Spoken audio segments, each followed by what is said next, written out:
Chief of Staff, Dr. Douglas Hendricks, Present. Attorney Clem Doyle, Present. Board Liaison Kimberly Blackwood, Assistant to the Superintendent Miss Alicia Battles, and Assistant to the Chief of Staff Dawn Biles. Fantastic.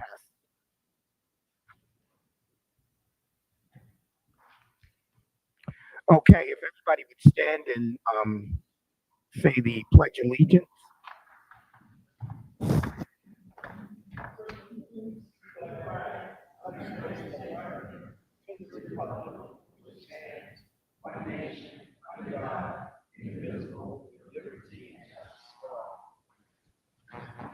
Thank you. I'm now going to read the ethics statement before we start our board meeting. In accordance with the board policy BH, it is the duty of every board member to avoid both conflicts of interest and appearance of such conflicts.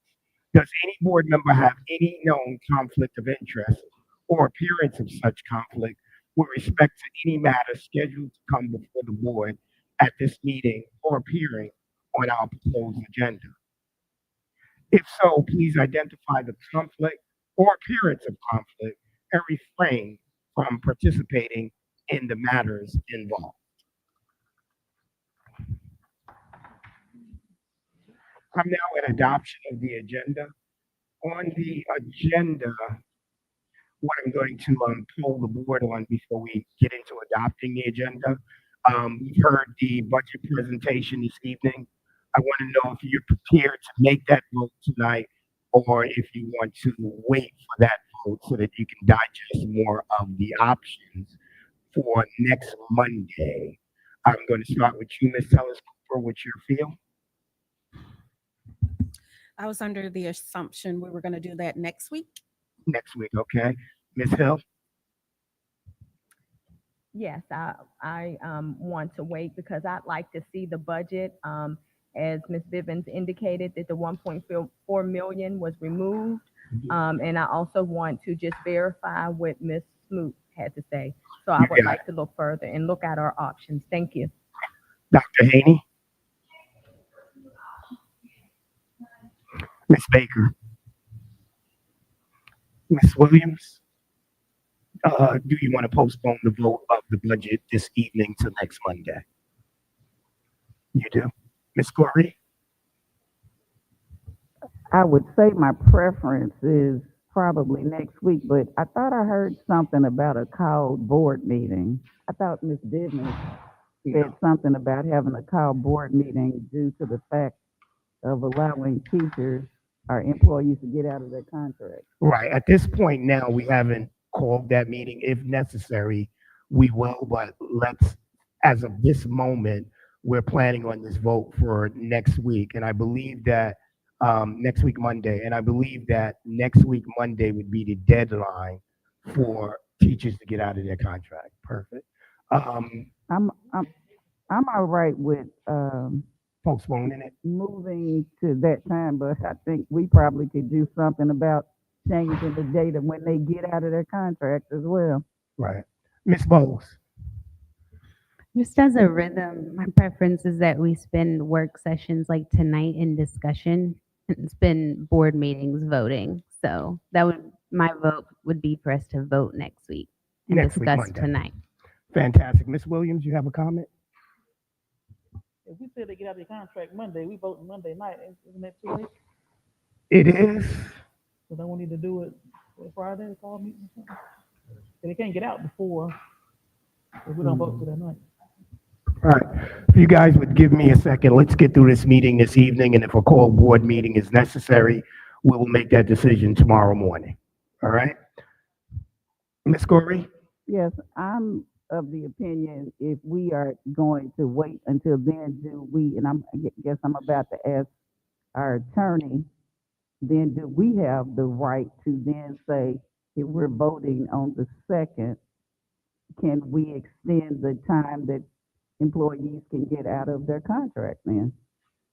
Until the 3rd, do we not have that ability as a board to make that decision?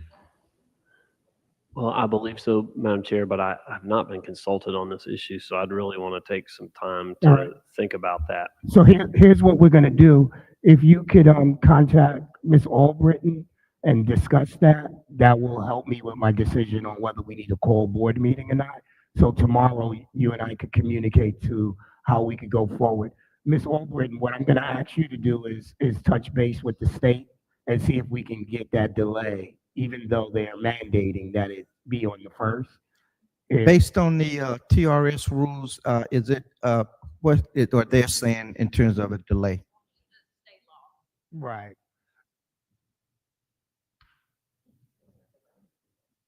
Yeah, it was original. What was that? According to what you're reading, it says that we have to do it on Monday. Is that correct? Okay. You're gonna take a look at it with Miss Albritton. You're gonna get in touch with me tomorrow. You're gonna let me know what you came up with, and then at that point, I'm gonna communicate to the rest of my board whether we need to have a call board meeting or we can wait until Monday. So you guys will get communication tomorrow, talking about explaining to you what our next steps are. All right. So at this point now, as we adopt the agenda, what we're doing is going to change the voting for the budget. That's the only change that we'll have on the agenda tonight. So can I get a motion with that change? Ms. Baker, So moved with the change stated. Ms. Cooper? Okay, the motion has been made and properly second with the changes. You have something to say, Ms. Corey?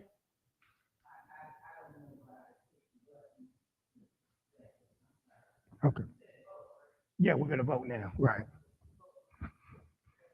The adoption of the agenda. All right. We have 8 votes. It's unanimous.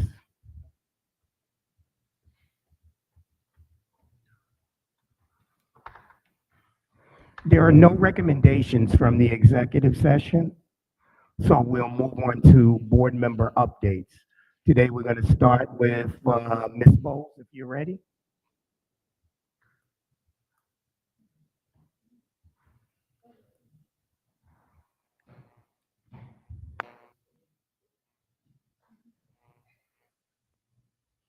You ready, Ms. Bowles? Y'all can. You're not? Ms. Cooper?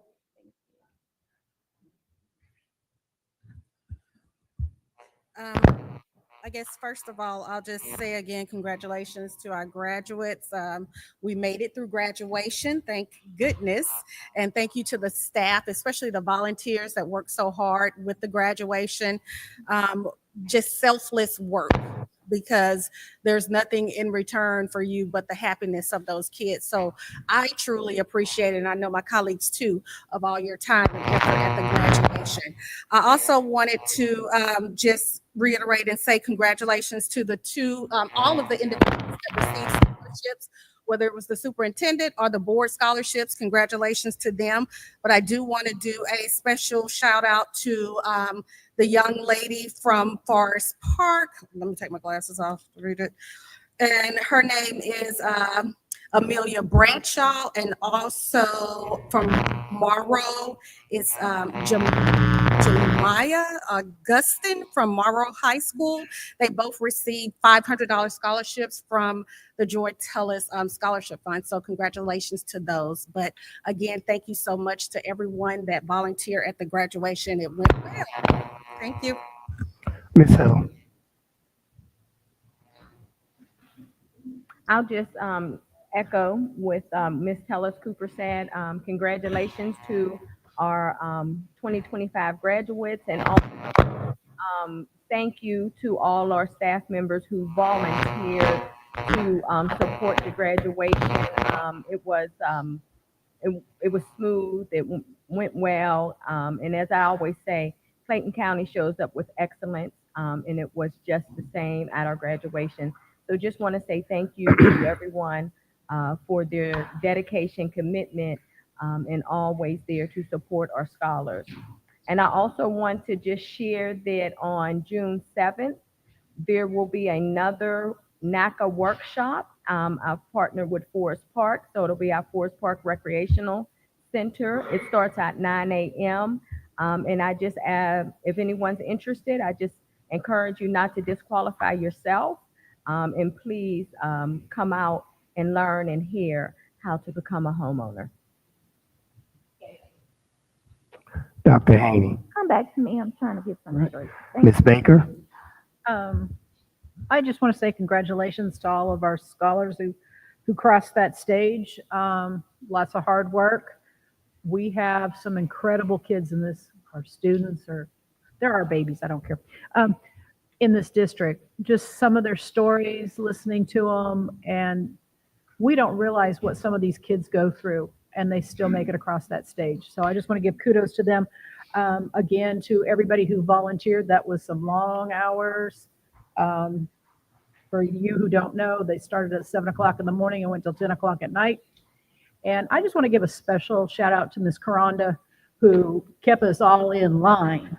She knew where we were, get those robes on, get in line, and keep us going from, first thing in the morning to last at night. So a special shout out to her. And like I said, I thank everybody, but a special shout out to her. Thank you, Ms. Baker. I want to echo Ms. Baker's sentiments, especially about Karanda. I also want to give a super duper shout out to Dr. Young and Dr. Wiley for the fantastic strategic planning meeting that we had this morning at the Elite Scholars. It was well organized, very informative. And I also have to give a shout out to my fellow board member, Miss Dr. Goree. She was on her best behavior and contributed valuable information, to the session. So keep up the great job, and I really look forward to the ending of our strategic planning. Ms. Williams? Okay, Ms. Goree. Good evening. I want to, first of all, I want to ask for some support for the faculty and staff at Marlboro High School. I think we learned at our graduation that we lost a student. And also at the Perry Center, Dr. Young mentioned the fact that he lost someone when we came into the meeting. So asking for prayers for those faculty, for that family, those communities. I want to also speak about the graduation. I want to just congratulate all of our students, scholars that received their diploma, but I also want to give a shout out to some of our colleagues here on the board. Ms. Baker and I, we still held to that perfect attendance and attending all of the graduations, including I even added on a couple of middle school graduations. And when we ended up, it was Ms. Baker, Dr. Haney, Ms. Williams, and myself.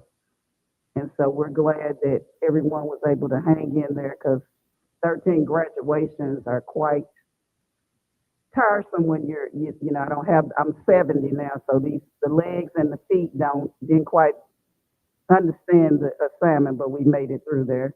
And I also want the public to know that there is an election going on today for the Public Service Commission seat. And today is the first day of early voting. So I can't tell you who to vote for, but go look up the candidates that are there, because maybe for you it's all right. I don't cook, and I usually have about a $7 gas bill. But for the gas to go through the pipes, I get charged about $25 or more. Maybe you all don't look at your bill. I have a problem with that. I figure if it's $7 that I use it, I'll be $7 to go through the pipe. And a certain utility has a monopoly. I'm not going to call their name.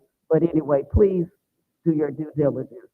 And I believe that's it. Oh, now, the chair said I was on good behavior today. I'm always on good behavior. I'm just an advocate, and people don't understand advocacy. thank you all though, Ms. for a Corey, good program, Dr. Young and Dr. Wiley for including the board. That actually, I wish all the board could have been included because we all need to be a part of it. Thank you. Ms. Corey, you want to take a moment of silence for the individuals that passed? Well, yes, we can do that. I was just All right. asking for support, but if we want to take a moment of Yeah, silence let's for take a those moment of individuals, silence that for would that. be, thank you.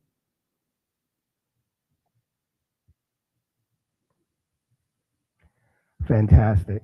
Um, to our board members, Ms. Gurry and I will be definitely sharing all of the information that we've received from the strategic planning. So please don't feel left out. We'll after tomorrow's session, we'll put together all the details of that strategic planning for you guys to be completely brought up to speed on what was discussed during the strategic planning meetings. Ms. Bowles, are you ready yet? Sure. Go for it. Ultimately, I just want to say congratulations as well to all of our scholars and educators for finishing a strong year. And I'll close with this. I am very grateful for this portion of our board meetings. I think this is one of the best changes that we've seen since January with this new space. I often, though, don't quite know what to say or where to start because I know that there is so much to be proud of and so much to celebrate. Um, but I also recognize that we have not yet reached our North Star and we have a lot more work to do. And so I will, I just want to speak that truth that I'm very proud of all of our scholars, of our district, and all that we do to celebrate. But this is not enough. Our scholars and community deserve so much more. And I'm really excited about getting to that business tonight. Thank you. Good deal. Thank you, Ms. Bowles. Dr. Haney, you want to close us out? Yeah, I'll close this out. Thank you. Again, congratulations to all of our graduates and most of all our teachers for pushing them along the way as to making sure their academics are in part. I want to give a couple of shout outs to Miss Trice. I was watching her. She's like the silent person, but she was holding it down for all of our graduates, making sure they were in line, making sure they were in order. So thank you for that. Thank you to our safety and security for ensuring that our students arrived safely as well as we were safe, and just some other people. The silent ones that's behind the scenes in the finance department. That's Mr. Eugene Harrington and Ms. Shawanda Wilson. Considering the climate that we're in, trying to get this budget together, they are constantly crunching numbers. I didn't want to talk to Mr. Eugene at the graduation. That wasn't the time for me to ask questions. But he was very persistent that I listened to what he had to say as of what he was trying to propose. But I do admire him for that. He respected that, but it was for me. I just needed to have that time where I could just analyze all this information. But I just want to let them know they are appreciated. I see you. I know what you do, and I just thank you for being patient with me to be able to understand the numbers as well as the jargon. So I just want to give a shout out to them, as well as again to our staff, our cabinet, and to all who make this CCPS operate like it does. Thank you. Thank you, Dr. Haney. Mr. Straker. Yes, I think ma'am. we forget. Are our interns still here or have they left? We actually, our three interns graduated. Dorland, actually, I think he worked as much as anyone did. I'm so proud of him. One of our, yes, these are our graduates here, Yep. Dorland and Rain. Congratulations. We're missing one. She actually was a salutatorian. Both of these students are honor students. Dorland, what were you, number 6 in your class? Number 6 received the AJC Cup. And we got our Mayor Rain Walker over here. The mayor of Lovejoy, also an honor student. She will be our dentist in maybe 6 or 7. How many years? 8 years. 8 years. So we'll be using her services. So I wanted to commend them. So,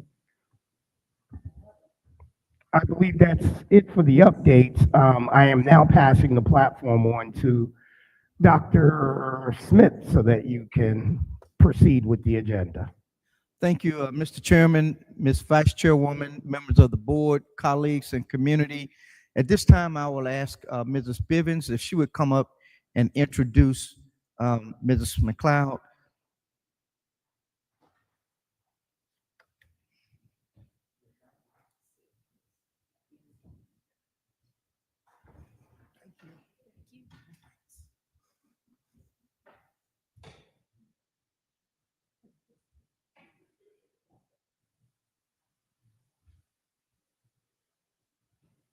Just start talking.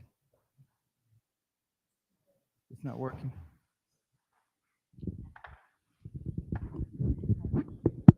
Now, it's neat. We don't like. It likes Dr. Hendricks, not me, because he touched it for minutes ago and it started working. No, I said the microphone likes him, not me. So good evening again, Mr. Chair, Madam Vice Chair, board members.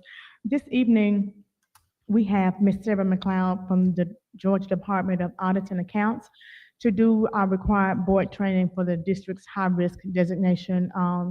Later on, I have on the agenda, which I hope you've had a chance to read it, the corrective action plan that we're required to submit. The deadline is July 1, I think, so I have it on there to talk about tonight and to approve on Monday. But this is part of the process. The superintendent has to attend training, and then the board has to have training. The reason we have to do it this year is because it's been a little over a year since we've had the training. So Ms. McLeod is here to do that, and she also brought a sheet for you all to sign. Ms.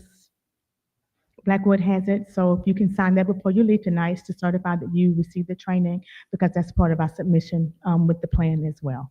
So Ms. McLeod.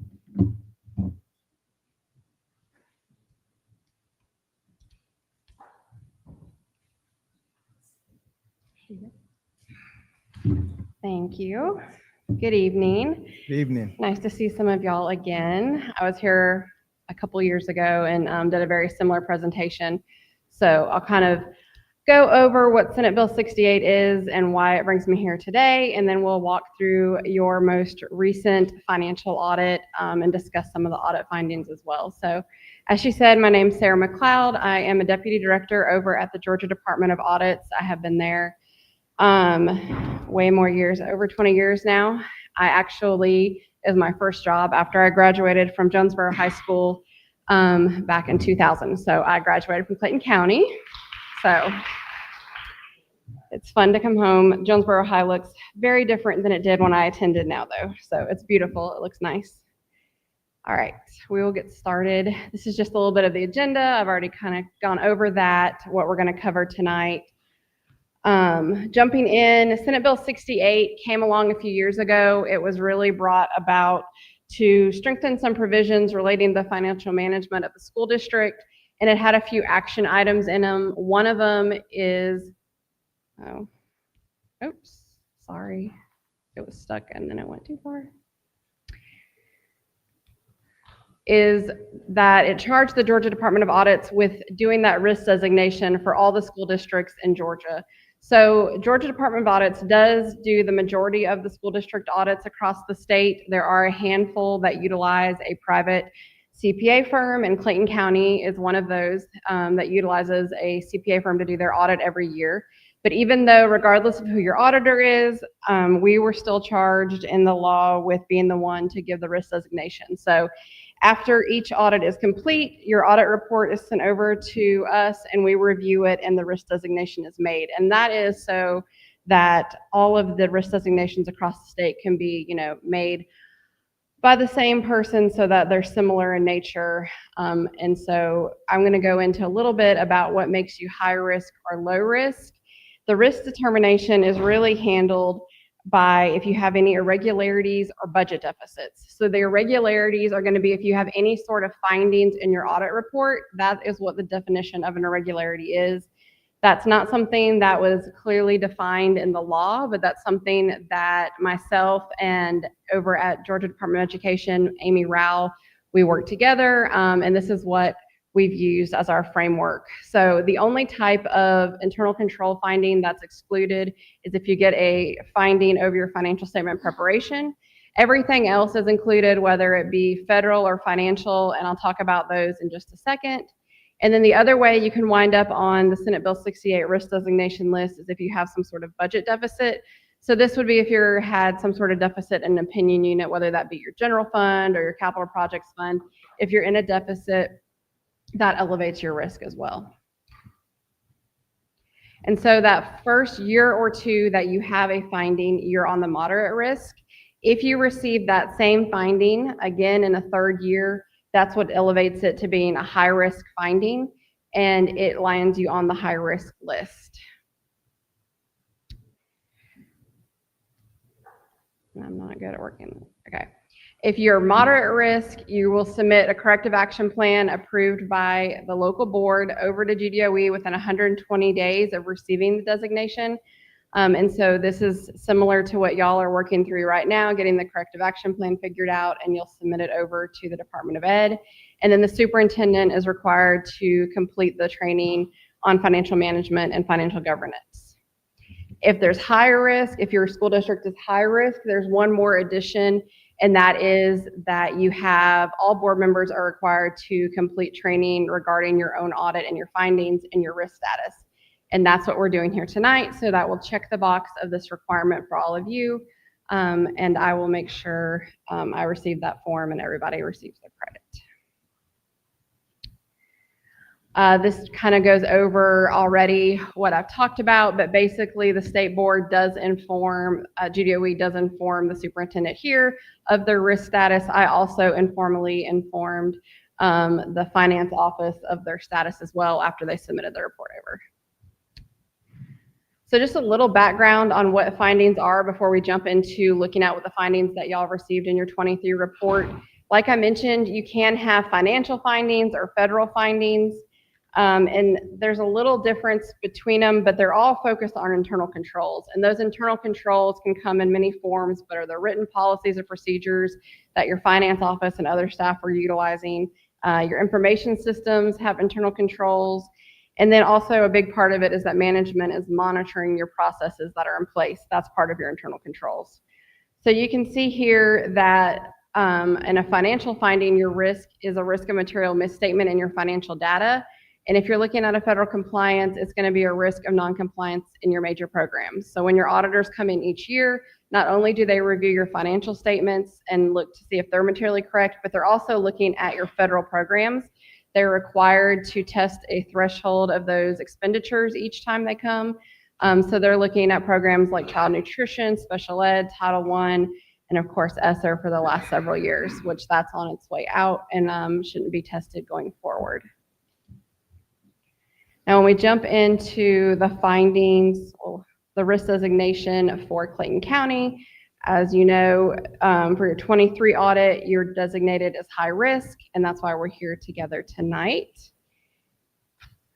We'll look at the findings that were in that report. They were all financial findings. There were no federal findings reported. There are two different types of findings. You can get a material weakness finding or a significant deficiency finding. A material weakness finding is just a little bit more severe of a finding. It is saying that the internal controls in that process may not detect a material error or a misstatement.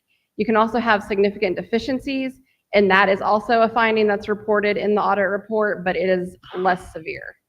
And I do not know why the slide looks like that. It did not look like that when I submitted it. The formatting's off, but y'all can follow along.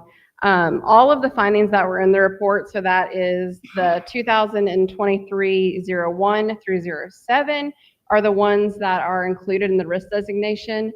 And we're going to walk through these in just a minute, so I'm not going to read them each one. There were no significant deficiencies, and there was one additional finding that was more related to a non-compliance, is what the auditors referred to it as, and that had to do with budget compliance. And I just wanted to note that that was not part of the risk designation that we're talking about tonight. So I'm just going to go through briefly those 7 findings that are on the risk designation. The first one has to do with reconciliation of fund balance and recording of prior year entries. This finding is saying that the auditors noted during their review that prior entries that were made during the audit were not recorded and the beginning equity balances were not reconciled to the prior year financial statement. So these issues are relating to controls over the financial reporting process, the post-closing adjustments, and also the preparation of your financial statements. The second one dealt with reconciliation of pooled cash. So this one is talking about identified deficiencies and internal controls related to pooled cash. So the pooled cash ledger, it matched the bank reconciliation, but it didn't necessarily match the amounts reported in each individual's fund trial balance. So this is speaking directly to pooled cash and the bank reconciliation process and maintaining trial balances over the individual funds. The next few have to do with the accrual process and setting up accruals, whether it be for receivables or payables. This finding, the third finding, talked about revenue recognition. It mentioned property tax revenue, your grant, and your SPLOST revenue.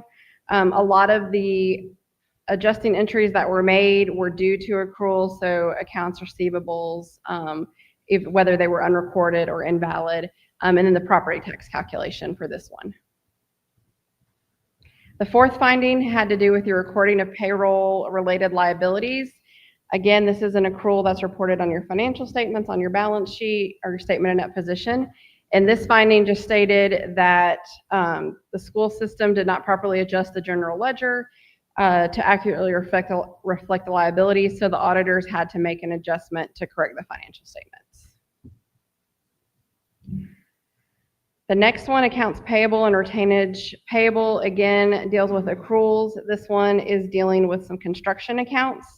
And you'll notice if you read the details of this finding, the amounts for this finding are much lower. And that's due to the fact that the materiality of the capital projects fund is much lower. So more, you can trip up and get an audit finding a lot quicker in some of those funds than your main funds. So this was to do with your accounts payable and retainage payable accounts. They had to make an adjusting entry.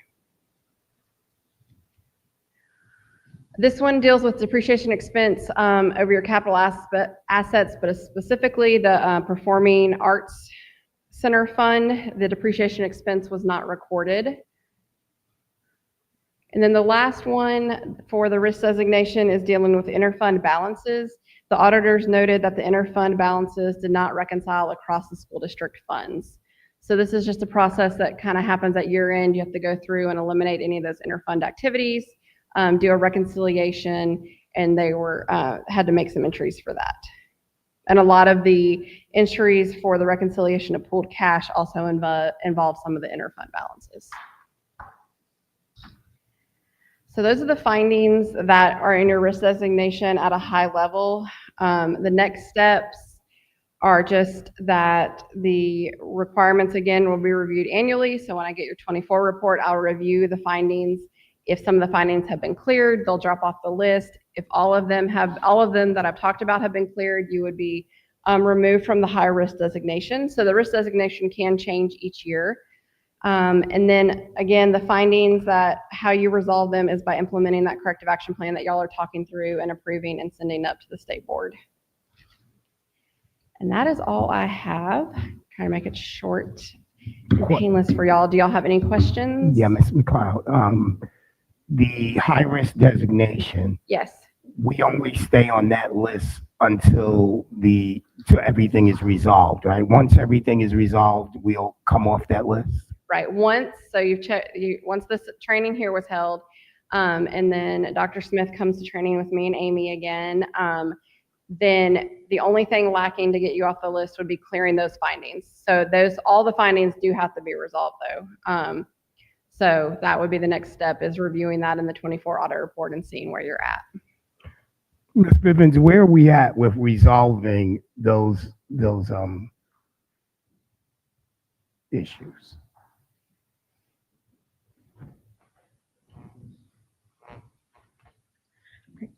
So, Mr. Chair, these are from the prior year audits, right? Correct. So we have actually taken some steps and actions to resolve these.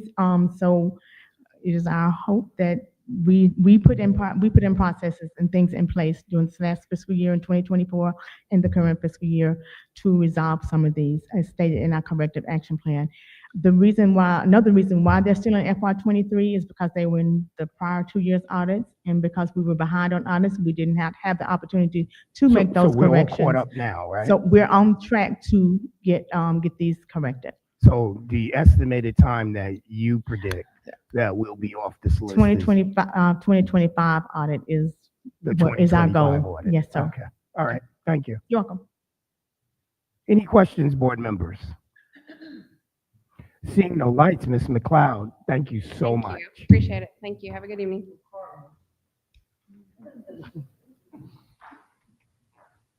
All right, sir. Again, we appreciate Ms. McLeod, a former Cardinal from Jonesboro High School. Next, Mr. Chairman and board members, we have an update centered around Tapestry Public Charter Schools from Dr. Rump Carter. Ms. Goree, do you have a question? I'm sorry, yes, I do. Because she said that he needed, that Dr. Smith needed. Have you had training yet, Dr. Smith? Yes, every year. My time is scheduled for another year. Okay, so we're signing out saying that this was considered our training. Yes, 4 months. Okay, and you've already had your training, yes or no? For the upcoming year, I have not, but we're scheduling for, I think, July, maybe. Several locations around the state. So my training is coming. Okay, all right, thank you. I'll probably take that. Great, thank you.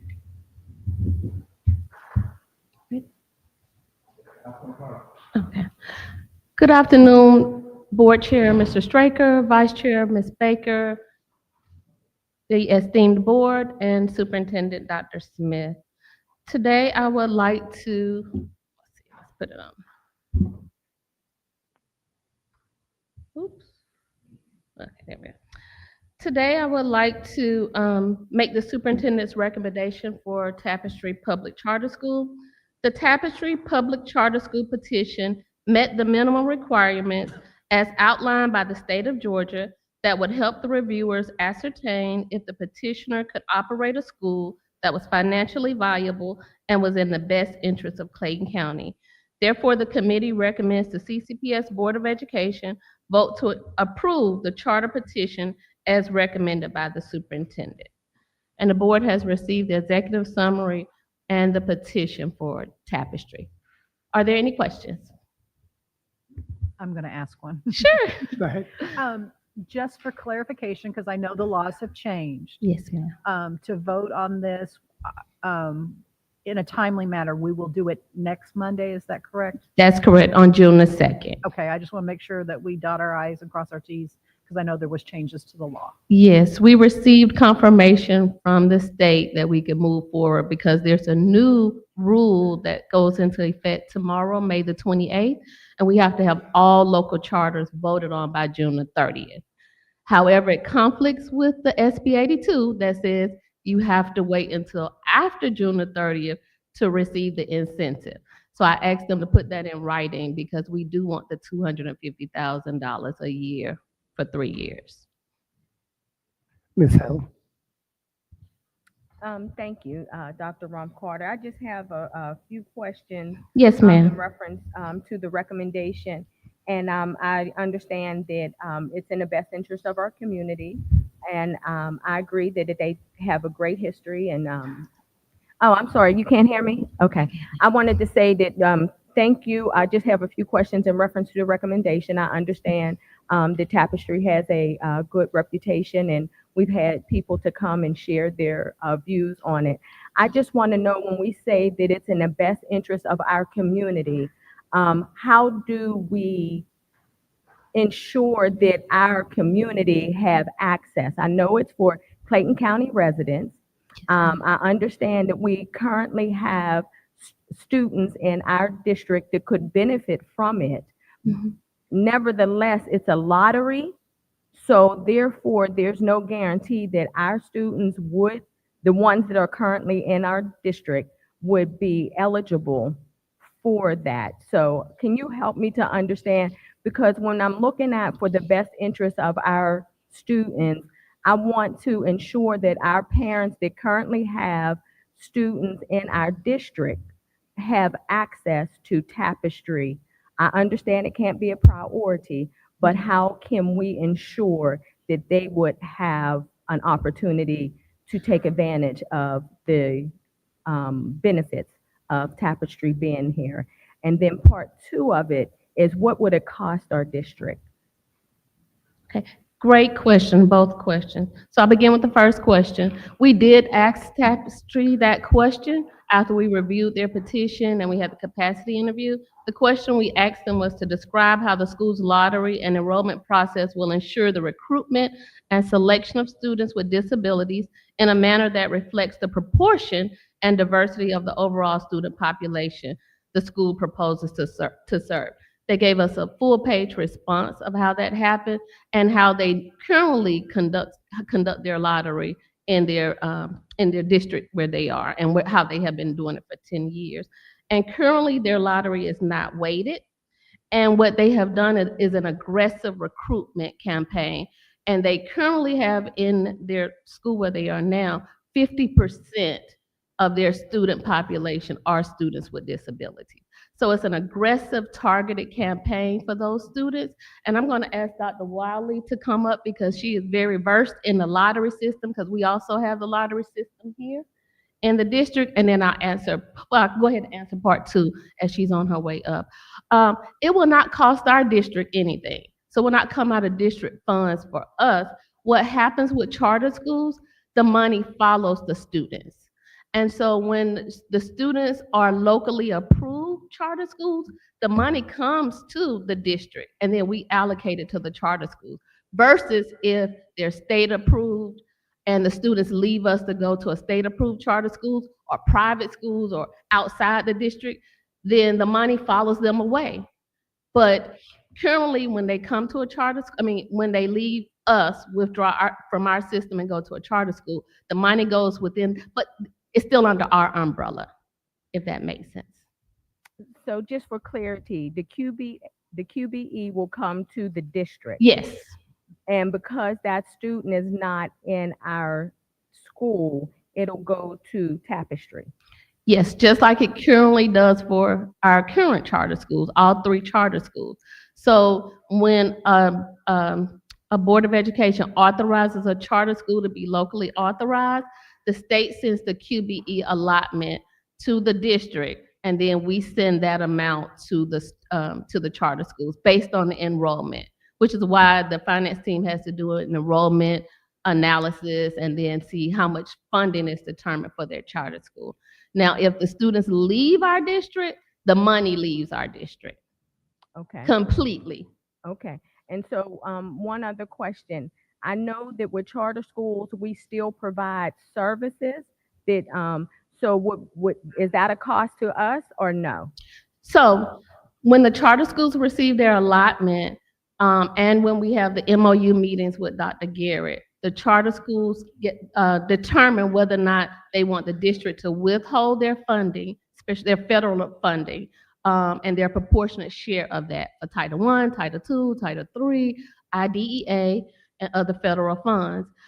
If they determine that they want us to withhold, then we provide them services such as they have access to psychologists, et cetera, and our staff. And so they do get those in-kind services, PD. And we have a list of services that they can that they could have. Now, they can also decide that they want their direct allocation, which we're not just going to send it to their bank account, but they can, like some of the things like the IDEA is a reimbursable grant. So they spend the money and then they'll send the money to the special education department to be reimbursed. And so we're going to explain, and we explain all of that during the MOU meeting. And they get to look and they say, this is my allocation, but it's more beneficial if I let the district withhold because I'll get way more services than if I try to hire a psychologist, et cetera, on my own. And that does not impact our district at all, or our DES department. No, because remember, the money follows the student. So they get to utilize the money and have autonomy because charter schools are supposed to be autonomous, or they can let us withhold and then have some of those services that they could not have. Now, Tapestry in particular, I checked with my counterparts of where they currently are. They receive all of their funding, and they have not had any issues with that. They have purchased their own staff, psychologists, those different staff members that they need. So it just depends on the charter school of what, but we're required by law to get their agreement on what services or how they want it done. Thank you. You're welcome. Dr. Carter, Oh, can, do did we somebody, get, can she answer the lottery question? it's Oh, pertaining to to the this? exact Okay, I'm same sorry. thing. Yes, sir. Do we receive a servicing fee for maintaining and operating the school in our district? Yes. So the charter schools, we can withhold up to 3%. And so we have been doing that in their monthly allocations, and all of this will be on the website. I'm working to put all that up by Friday. So the charter school funding, you'll be able to see our budget, how they get their proportionate share, the calculations, and the community will be able to see that from their allotments. But yes, that is correct. There's a withholding fee for all charter schools, and we can use that for salaries, for our Infinite Campus, different items of things that we purchase, but it's to be utilized directly for the charter schools. And so we're in the process now, because we didn't have a charter school department, it was going with finance, but finance team is working with me to set up a budget for charter for us to track those funds. Okay, I'm gonna let Dr. Wiley answer that second question, and then I'm gonna call Ms. Goree, and then I'm gonna call Ms. Bowles. Good evening, Mr. Chair, Madam Vice Chair, members of the board, Dr. Smith, our superintendent. I was the one that asked the question regarding their lottery because I did not have the clarity needed in their proposal. And from my understanding now, of course, with charters, the students must be residents. So to answer the question regarding students from another county or, whatever coming to Tapestry, that is not allowed.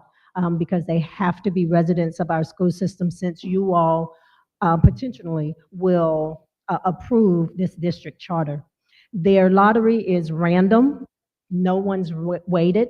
So it's not really, we're not really able to determine how many students with disabilities or how many regular education students will enroll. It just depends on the luck of the draw, if you will. It's like playing the lottery every Powerball or Mega. It's the luck of the draw when it comes to just a random lottery. Good deal. Dr. Carter, the other sites that they have, I think it's the cab, am I correct? Yes, that's correct. Is that filled to capacity, or would you know that? I do have those numbers, and I want to say yes. I want to say So they've conducted a lottery in the cab? Dr. Tyson is in the audience. He said yes. He said yes? Yes. Yes. So it's a 378 wait. Okay. So we can basically anticipate that we will have a waiting list also. Gotcha. So there'll definitely be a need for a lottery.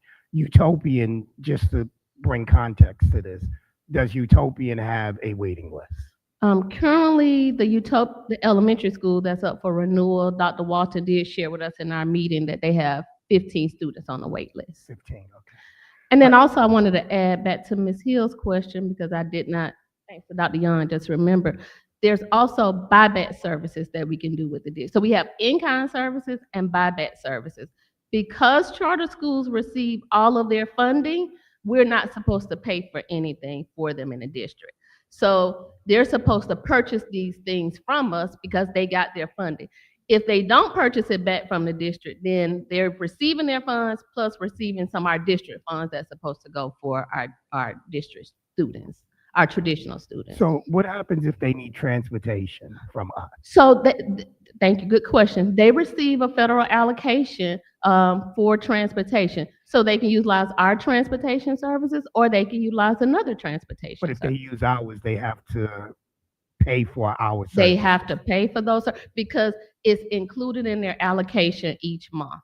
And that breakdown will be on the website by Friday. You got it. Ms. Corey.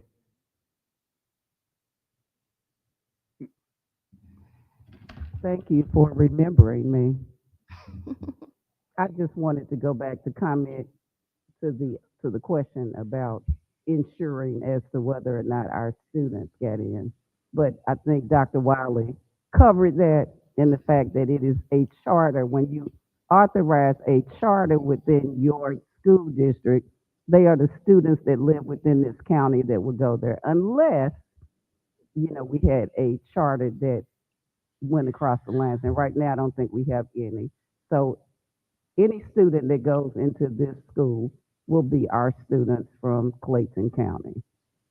Now, I'm going to say one thing that I am not in agreement with as far as buying back services, and I think that's going to be the issue of graduation. But we'll talk about that next year. Thank you. Ms. Bowles.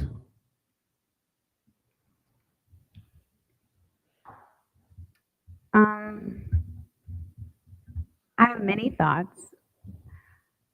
I think for now, I'll focus on just a couple. One outstanding question that I've not been able to find an answer to is about the target of the demographic and population. My understanding is part of Tapestry's offer that is unique is their service to special needs scholars. Is that or is that not correct? That is correct. Autistic and neurodivergent. I think that's beautiful. I also just heard that currently their enrollment hovers at just about 50% of students who meet that mark. Is that correct? That is correct. Okay. At their other site, yes. I'm also hearing that they have an unweighted lottery process. That is correct. In a traditional charter school, that sounds great. But in a school that actually has a target demographic, I'm unsure of how you can serve special needs students and not seek special needs students. And what I'm hearing is if currently they have 50% students in their school that meet that population, they could have 60 and it'd be fine. They could have 40, it could be fine. But they could also have 90% of students who meet that demarcation and 10%. Who's counting? And so that is concerning. Another thing that I think is concerning is when I think about special needs scholars, that is a broad range of needs. So we've got scholars who have intellectual disabilities. We also have scholars who have physical disabilities. And we've got scholars who fall in the middle with all types of needs and services. I am curious and slightly concerned about Tapestry's ability to properly support that broad range of scholars. And if there is an inability, like say there's no ramps for wheelchair scholars, or there's no sign language interpreters for deaf scholars, I'm just naming all the different needs that could exist. And if they can only serve a certain type of special needs scholar, that sounds a little bit like targeting a scholar based on the needs that you can meet. In addition to the non-weighted lottery, I'm hearing this discussion about attendance zone populations, and I want to clarify for my colleagues that there is no absolute. We're saying right now that only students in Clayton County could be served. But again, that is with the contingency of an approval here. There are charter schools that have expanded attendance zones, regional attendance zones, statewide attendance zones, those things. So I just wanted to clarify that, like, in this scenario, we're talking about this school for this need, but that's all based on how this goes. We could have schools in Clayton County and have had schools in Clayton County who serve students who come from Metro Atlanta. And I just wanted to clarify that, like, that's not necessarily an absolute for how it always works. But to be honest, I don't have a question. I Well, really just wanted to your share thoughts, I that, love your thoughts. and that's intentional. You know, I'm sharing this not only for the community and those who are watching, also for my colleagues, as we all learn a little bit more about this process, and to share that that's just today. I have many more thoughts about our entire process and the way that we recommend schools that fulfill the needs of our district and community. And those are my thoughts currently about the tapestry. And thank you so much for your thoughts. And I want to say that our committee asks your exact questions during the capacity interview, and we also ask some follow-up questions. And we also have let me say Dr. Crawford and Ms. Trina Smith that served on our committee, and they sent in 2 pages of questions about special education. I want to say 2 pages of lists because that's not my expertise. So on our committee, we have at least about 12 to 15 different people that review each school so that we can have a wide range. With that being said, that question was asked, and I'll just read the first 2 sentences from this long this page, and I'll also email this to you. Um, Tapestry said, our current lottery is not weighted, nor have we needed to do so to cultivate the diversity of the population we seek to serve. However, we are open to using a weighted system to create a balance in our student body and to ensure that the full community is represented. And I want to say this, legally, because charter schools receive public funds like we do, we cannot deny students.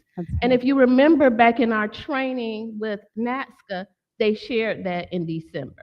Let's acknowledge though that there's a difference between denying a scholar and tracking a scholar. There are ways, and we all know that. And that is not only something that happens, I don't even want to pretend like that's unique to the charter culture. That happens here in our own district, right? We want to be mindful of equity and opportunities. And I also appreciate you sharing that response, but that also tells me a few things. It tells me that their pride in not having that weighted lottery piece, and the statement that they've never needed one to get their population shows me a little bit about what we mean also when we're talking about special needs scholars. And that could be a learning opportunity for me. For example, neurodivergence, I think, is one way to talk about your student population. But if you're talking about some of our scholars with more severe special needs, that is just a different population, right? And so I just wonder if there are limits to the inclusion, if you will. And again, this is an ongoing conversation. I don't expect it all to be painted. It's just in everything I've read. And to your credit, I received a lot of information, and I thank you for that. This is just outstanding. This is the thing that nobody's typed up or written up about how we're going to make sure that those things don't become, 90% of a school with 10% of the target population, et cetera. The lopsided equity piece. So thank you for listening. You're welcome. Ms. Corey? I just want to say that Tapestry will definitely be an asset to Clayton County Public Schools.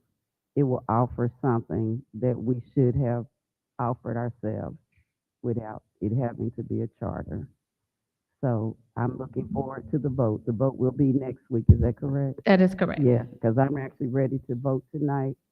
And, we've had testimony from students who have come and spoken before us, and parents should not have to have the burden of spending $20,000 and $30,000 for a situation like this when public dollars fund our schools. So I'm looking forward to Tapestry. Thank you. Ms. Bowles, you have another question? Yeah, my final point is that, using this opportunity as a bigger classroom is one of the reasons I think we are all up here. And so this is not an opportunity to say who supports what at all times.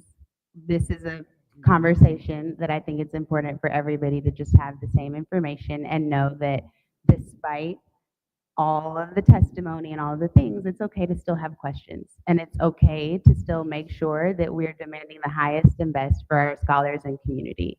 Questions does not always mean a force against. And I too look forward to next week's vote. Thank you again for listening. Thank you so much. And Ms. Bowles, I know you had some other questions, and I wanted to say to all board members that Dr. Tyson did tell me the invitation to visit Tapestry is still available. He's behind you. Oh, you asked him to come up. Okay, great. So he can tell us himself. Sorry. Thank you, Ms. Bowles. I appreciate your questions. I would like to invite everybody out to the school to see it. The first thing I wanted to say is that our whole purpose was to be a part of Clayton County, right? So we didn't want to be a state charter. We weren't looking at that. We were looking because we just want Clayton County students, right? That is the population that we want to serve. And by being a district charter, that's who we can serve. About our current campus and who we serve, we are a school that was founded by parents of kids on the autism spectrum. That's our bread and butter. However, we are a state school. Everybody who comes has the opportunity to go to Tapestry as well. And so what we have right now in the building is students with intellectual disabilities. We have multiple students with severe physical issues. We have wheelchairs. We have all of the things that we need to have. And the good thing about Tapestry, having worked in as a special ed teacher my entire career, is it's cool to have the entire school set up in a way where the kids can come in and get what they need without it having to be on the IEP, right? Every single classroom in that building has a co-taught environment. So it doesn't matter if you come in without an IEP, you come in from homeschool, you come in from whatever, the building is set up in a way to make sure that every single child in that building gets the individualized attention they need, whether that's a physical thing or a different thing. And that's why we seek to serve the Clayton County students the way that we do in DeKalb. It's been 9 years of serving in DeKalb. That 50%, 50%, we say it in a way that it speaks to the value to the community, right? And a lot of that 50% that's neurotypical, maybe they have a sibling who's in the school. Maybe they have a 504 plan or an anxiety disorder or something like that. Tapestry is not a school for everybody. And I think that's part of what differentiates it from most charter schools. We are not a school for every single child. But for the children who we are meant for in this county, we are a lifeline, and we are something that can give them a chance at a life that they would never have otherwise. And I know, having seen what Clayton County has done, having seen what you all have done, you all have a level of courage that most boards do not have at this time, and you have a knowledge of your community that I think most boards don't have either. And I see that, and I appreciate you all, and I appreciate you taking the time to even listen to our, thank you. Thank you, sir. Dr. Smith? Thank you, Mr. Chairman. Are you done? Okay, at this time, we'll ask Dr. Young to come up. Come on, closer though. Good evening, Chair Straker, Vice Chair Baker, school board members, Dr. Smith, and audience. I'm going to share with you, hopefully, a very brief presentation. I want to start off by acknowledging a couple of schools. You know, our schools always receive awards throughout the year, and these are the latest three schools awards. We have the schools with the greatest gains based on their CCRPI performance. 2023, we have Stillwell earned a silver award from GOSA, that's the Governor's Office of Student Accountability. We also have the highest performing silver award from Elites for Elite Scholars. And of course, you just recently read about our cursive writing achievement award. Go ahead and clap. From Church Street Elementary School. And Church Street is one of the first schools to receive the awards. Richard Woods mentioned that there will be other schools announced this fall. And so I just want to share with that, always wanting to highlight our schools. I also want to highlight some statistics about our graduation. Of course, we had 13 high schools, including our charter schools, over 3,000 students participating in our spring graduation. Remember, we have some more graduates to count. We have our winter graduation we had back in January. And of course, we will have our summer graduation. So we will be well up into the 3,000 students for our high school graduations, graduates. We are on track to see an increase in our overall graduation rate based on those pending numbers. I am very proud of our scholarships, but I'm going to come back and visit that momentarily. We also have our Zell Miller Scholars. We have 331 students who met the minimum requirements for our Zell Miller Scholars.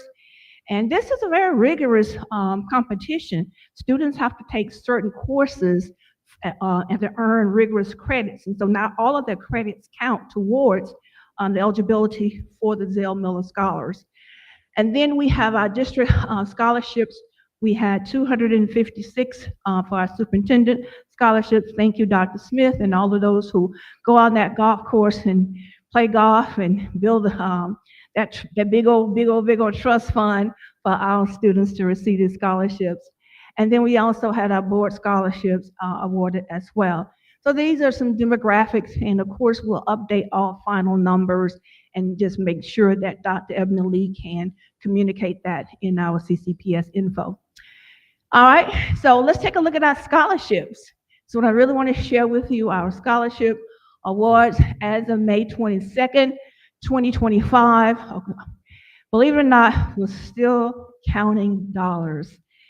So as kids continue to report out, as you can see, our students by school, the amounts that they earned. I want to highlight at least a couple of these schools. Ash Street. I think you all should give a round of applause for Ash Street. Ash Street is on our GNET program for our students with disabilities and the challenges that they face. I'm so proud to see that those students earn over $60,000 in scholarships, and we ought to be very proud of those seniors earning the scholarships. So again, give them a round of applause. We have our first graduating class from Utopia Arts Charter High School, and then we have our virtual learning program. These are our seniors who are taking virtual courses. Even though they are enrolled in the virtual program, they still are reaching out, participating, and taking advantage of the opportunities to complete the FAFSAs, complete all of the scholarship college applications to be awarded scholarships. And of course, those amounts will be redistributed to the schools that they actually are assigned to. And so some of those school amounts will increase, and you'll know why they increase. You may see virtual learning program drop down to zero. It's simply because we're redistributing those amounts to the other schools. And that's the same thing for Ash Street as well. So I ask that you please give everyone a round of applause for all the schools and earning $164,282,825.18. Congratulations to all of our schools. Okay, so one second, Dr. Young, Ms. Baker. Yes. I just want to say, in all the years I have been here, no one has ever told us that Ash Street got any scholarships. So thank you for telling me that. It makes me even more proud of them. Thank you to Dr. Crawford and her team. They do a great work in working with our students. So just thank you very, very much. Ms. Corey, go ahead. And I wasn't aware of that either. And I think that we need to go back and add some scholarships from the board because I believe we have additional money Yes, okay. for the students at Ashby, even though, and you're welcome since, you know, You're quite welcome. we didn't get a thank you for the superintendent, but we did our little do over here too for that and for our teacher. Yes. So what I have to say thank you to Ms. Goree. I was sitting at the Teacher Future Educator Awards, and I said, you know what? I think these children deserve some money because one of our students had received $500 from Richard Woods. I'm like, well, man, what can we do? So thank you, Dr. Goree, for taking on that. I appreciate you, and our students appreciate it. Hopefully, we have more than 22 students next year to participate in that. So very excited about it. Any other questions? No questions, go ahead. Okay, good. Questions on that particular thing? I would like, this is something that you might not be able to answer tonight, but and I'm looking at Dr. Colbert and everybody that is involved with teaching and learning. I noticed quite a bit of early graduates. It would be interesting to get information about them, and I'd actually be interested to know where they come from, because I know that over the years that North Clayton Middle School has sent students to high schools with 7 credits. Mm-hmm. This year they were down to 4 high school credits. Normally they have 7. And because a little equity problem, we don't have anything to offer at North Clayton. So I would really like to know how many of the early graduates are actually probably zoned for North Clayton and are North Clayton Middle School students. If you could give us that data, please. Okay, we can, Dr. Crawford, would you be able to assist with getting that information about early graduates and their school from the middle to the high school? All right, okay. So, I tell you, I get a lot of emails. Ms. Goree, we are so excited about sharing something with you. We've heard Dr. Goree talk about students being interested in cosmetology and barbering. So we are kicking off our first barbering and beauty school for this school year, starting in July. There is a flyer that will be circulated. So how do we come about this? The 3 schools involved would be Jonesboro High, North Clayton High, and Riverdale High. So, give a round of applause. So we was like, well, what's the best time to offer this? So we got training and we got service. And so what better time to do this is right before school. So you can get your hair did right at a cheap price of about $5 per head.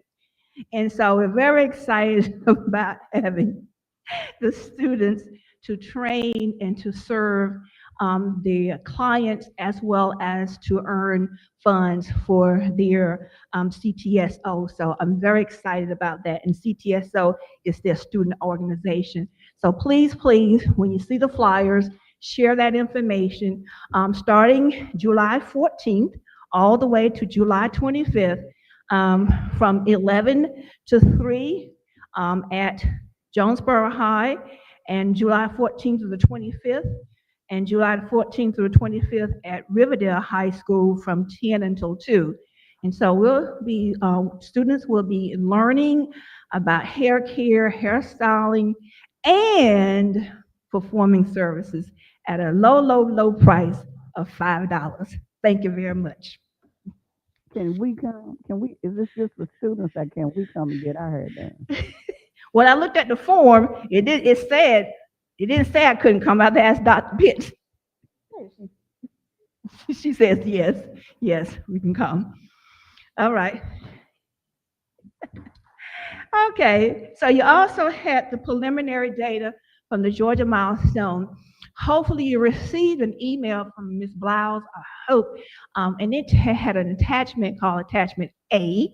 That attachment is active, and so if you go back out to look at it today, if you didn't, you will have all of the data that finally were released.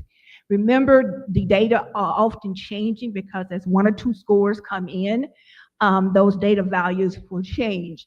And here is what we have as an overview. I'm not going to go into specificity about the data other than what you have here on the slide.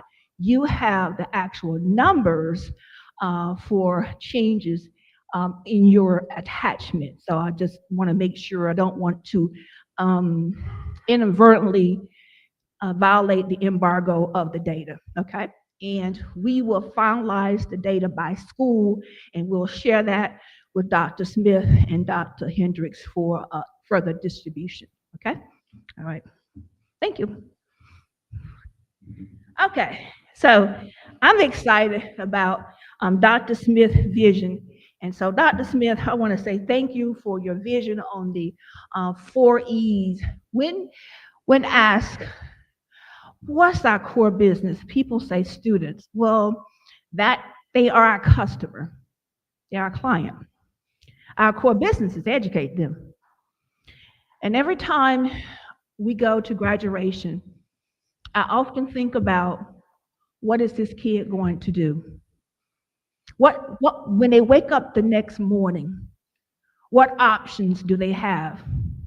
And with Dr. Smith's vision, we want to make sure our students have options, viable options, that they have been given the education and the experience and the support that they need to make a choice to enroll in a college or university or technical school, a choice to enlist in the military, a choice to go to work and be employed, or a choice to own their own business. Now, these are not terminal choices, but they are a choice. And over life, throughout life, that these students may go in and out of these options. But regardless, every senior that graduates from Clayton County Public School should have a viable choice once they receive their high school diploma.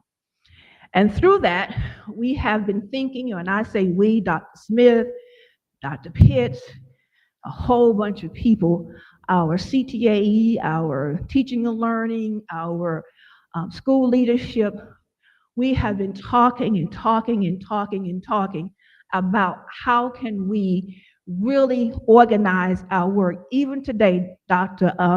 Gary and Mr. Straker heard that same conversation about giving our children options. And so the word is out, and that is the work that we want to do. And so we're not asking to do something new. We're just asking us to look at it differently, to coordinate all of our efforts from kindergarten all the way to 12th grade, ensuring that our students have and are prepared for the various options. And so you have, I believe you have a link you were able to access, right? And where you see you have a draft of the plan for us to kick off our enroll, enlist, employ, and entrepreneur, the 4E effect. And in this plan, it's just the draft that gets us started. The initiative itself is under CTAE in terms of the outcomes for our high school, but it starts as early as kindergarten. We are working with student support services where our counselors will start off with giving the babies guidance on careers and college, whatever they want to learn about their future. And that continues all the way up to 12th grade. This also includes students going from elementary to middle school, engaging in activities using our software called Naviance that prepares students, all right, for their options. You know, we've had Naviance for several years. Now we're going to use it in a more robust format. Not asking for any additional money for that. It's already in place. We also are going to work with our language arts teachers to work with our students to write resumes, essays, how to even write a letter and ask for support, especially if you are asking for grant funds. We also have volunteers who already want to work with our students to help with seminars, like an entrepreneurship seminar being held at the Convocation Center on a bright Saturday morning, or working with a banker who wants to talk to students about how to set up the funds for investment. So we have these supports already aligned with us. And so I'm very excited about this. And so you have here, I just took the high school perspective to look at the grade level implementation that is shared here on this slide. And so we want to make sure that you understand that this opportunity for our students, yes, I always put dollars and cents to things. Our budget for this is $476,900. And you're like, whoa, where's that money coming from? Most of that money comes from CTAE. I put the charge for how much it costs for Naviance. We already pay for this. I put the cost for many things that we already pay for. And so that the real budget is not $476,000, $476,900,000. It is roughly $276,900 that we want to find additional funding for. And that money is not for staffing, but for paying, for example, the internship for our students who want to have summer interns. And what my understanding is that we do have grant funds, is that right, Dr. Smith? Grant funds that will help us go through the next 5 years without even having to touch any additional funds in the general funds. And we're not through yet. We're still soliciting funds. There are a lot of people who believe in this initiative and like to see us to be successful. And so we were going to continue to ask for those grant funds to help make this a success. And so I want to conclude by saying we have our challenges, we have our goals, but we also want to make sure that we have every student in Clayton County Public School that graduates has an option, a viable option to enroll, enlist, be employed, or be an entrepreneur. Thank you very much. Are there any questions? Dr. Smith, kudos to you. That's impressive. To see a vision like that in our community that without question is going to directly benefit our children and not cost us any additional money. I just have to say shout out to you and thank you for your vision. Thank you, Mr. Chairman and members of the board.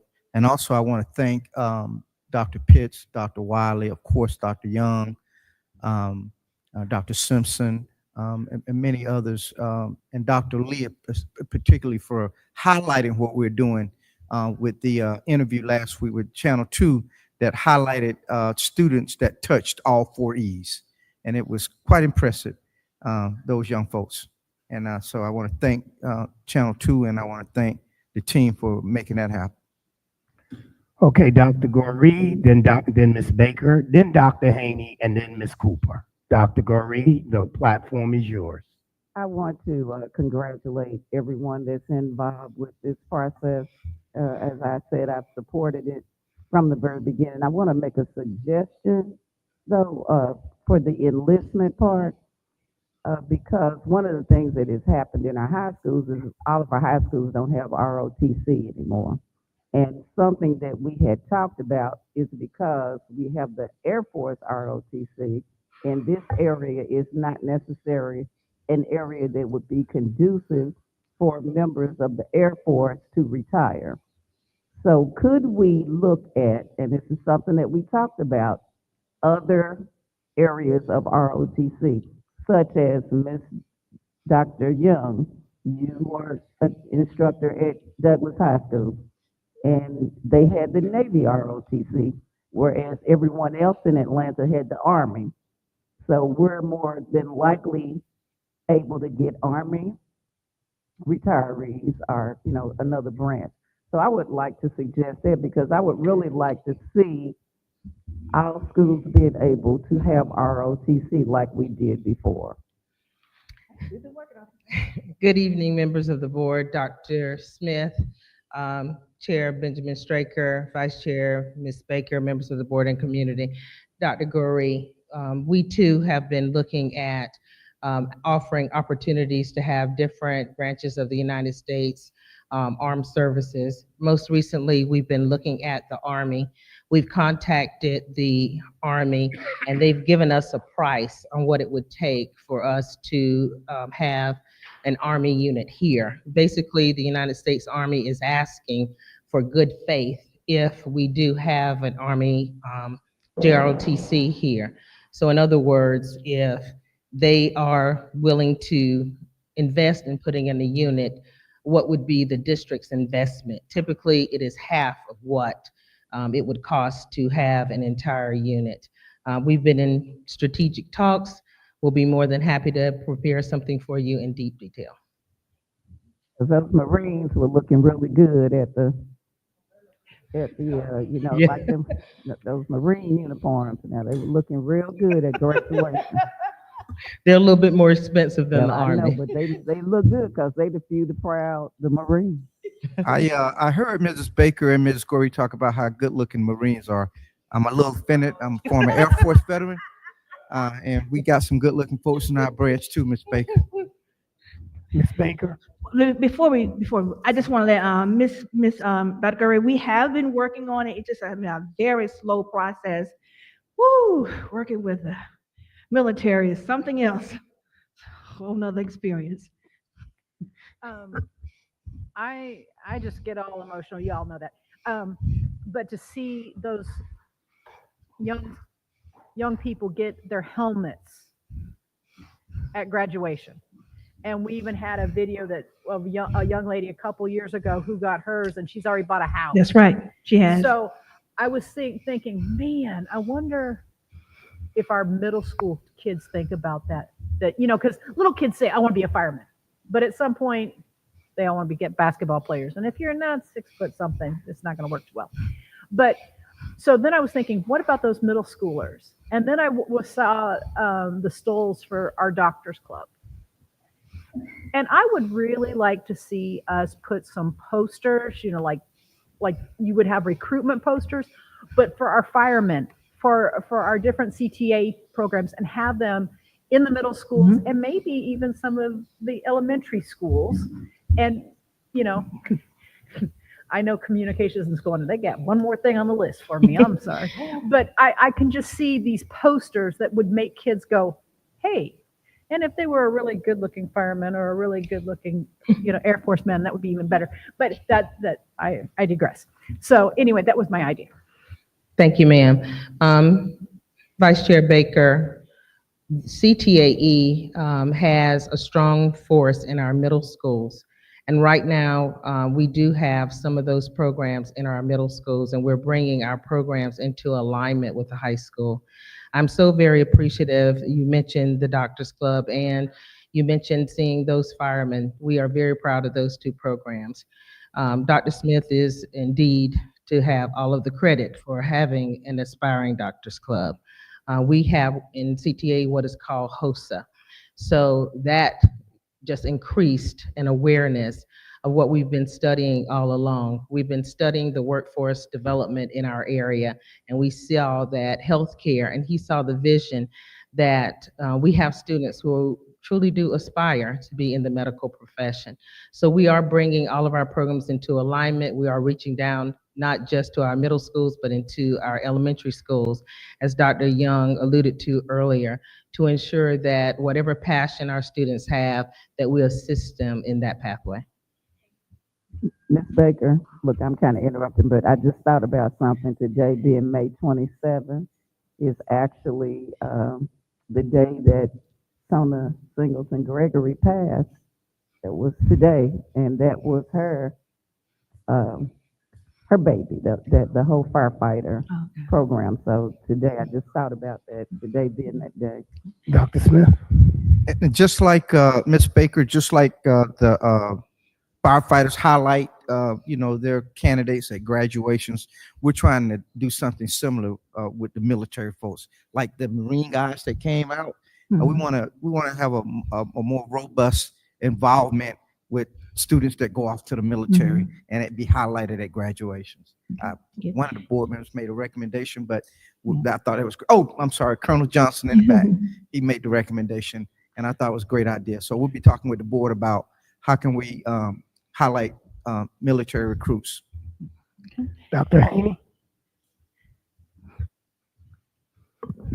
I was just going to commend Dr. Pitts and Dr. Young and Dr. Smith, just what my colleague Mary Baker stated about the Doctors Club. As we were on the stage, I was watching them with them wheelchairs just going across, making sure that our citizens in the community were taken care of. And there were some incidents, of course, I heard and saw, but they were right on it. It looked good. And then to see them walking across the stage, and Dr. Pitts did take Ms. Baker our suggestion and put the stoves, and that looked good on them as well, because people were asking what was the Doctors Club, and proudly we could say that we had that. Also, I'm glad to hear that we made some initiatives, some middle school, because on my advisory committee, that was a concern. CTAE should go into the middle schools as well, because children, and as we know in elementary, they'll change from here to day, as we as adults do. But at the same time, it feels good to know that we're going to be doing something in the middle school, that we can now track that progress and know that we have those wraparounds as of those services being offered. So thank you and kudos. Ms. Cooper? Dr. Young, first of all, I want to say thank you so much. I want to echo what all of my colleagues have said. They've pretty much wrapped up what I wanted to say, but I want to give a big shout out to Dr. Smith too, because I know our last board meeting, and also with the conversation with the board, we were saying we wanted a win-win situation and to come up with something that would be sustainable, something as far as with the funding. My questions were about funding, any additional positions, the sustainability. You answered all of those. So I think we did exactly what we were asking. How could we come up with a win-win situation and still utilize our CTAE department up under Dr. Pitts? And I think we got it. So I'm very excited. I'm excited. All right, thank you. Thank you very much. Next year, well, we'll go back. This year, when you heard the kids' name announced, you heard what they were going to do. Next year will be part of the script.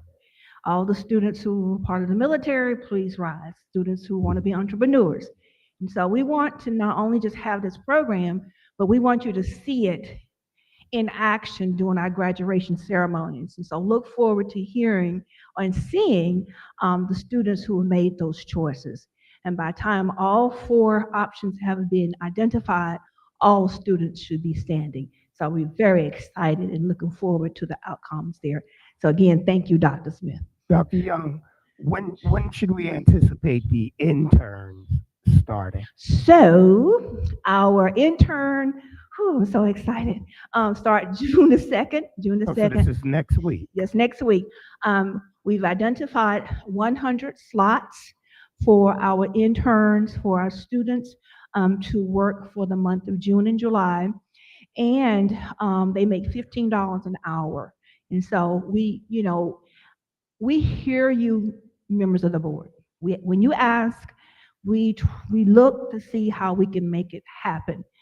And initiatives like internships, they are costly, but we try to be transparent, to share with you the costs so that you can make those informed decisions and that you can agree to set aside monies. And so just thinking about that as we're moving forward, just know that when you ask for things like that, that those are costs attached to it.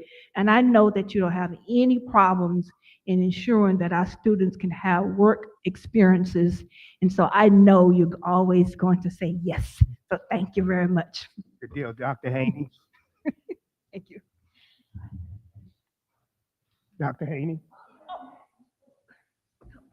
Dr. Young, when did the solicitations go out for the internships? The solicitations, when did they go out for the internships? How did you get the intern? Oh, okay, so we had two job fairs already. Come on, come on, Dr. Pitts. Yeah, which one? So we've had an in-person job fair that we had that you attended, and we also had a virtual job fair that we invited not only our students but our parents if they wanted to participate. We had representatives from various departments here in the district who interviewed and actually chatted with our students. There are some departments that requested the CTAE department hire, but some departments actually interviewed themselves. We still have slots available for those people who are listening. So the QR code is still open and live for that was on the virtual job fair if there's still some interested students. Yeah, let's make sure that we're aggressive with reaching out to the children in regards to those positions. Like it's unacceptable for any one of those spots to be left vacant. Oh, they will not be Okay, vacant. good deal. And you'll also see the flyer on the CTAE webpage. Good deal. You will have a question from us in the next two board meetings regarding the vacancy of those spots. So be prepared for the answer to that question. Ms. Cooper? Can I just ask, how many spots do we have available? I know you said it was 100 slots that were open. How many do we still have available? Probably about 25. Okay, so the students heard that. Is that just for our students, not the graduates? Not just those who are enrolled currently, not graduates? We're hiring graduate students who currently just recently graduated and our other students here in the county that are eligible to work. Okay, I just had a call today from a graduate. She's like, I need a job. And Tell them hurry up. I just want to clarify, class of 2025 graduate, okay? Thank you, Dr. Young. Okay, up next, we have the superintendent reports, business services, Ms. Ramona Bivens.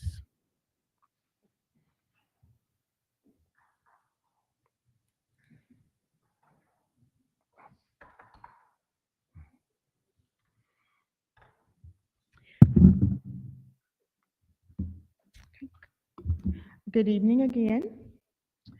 The first report under business services is the monthly finance report for the general fund. Through May 30th of this year, of 2025, we collected 73% of our budgeted revenues. We collected around 81% of our local taxes and 170% of our other local revenue and 72% of our QBE revenue. On the expenditure side, we have spent 72% of our budgeted expenditures. And our ending fund balance at April 30th, it's 195 million. Any questions on the monthly financial report? Seeing none, you can move forward. Thank you. Next is our SPOS revenue collection report. These funds were collected in March, but we received them in April. So on the left side is 2025. In April, we collected or received $6.3 million compared to $5.6 million the same time last year. We are averaging 5.8, 5.9 million a month is our average. Any questions on the SPOS collections? Seeing none, you can move forward. Okay, and next we have our purchasing report. Hold on, let me pull it up here.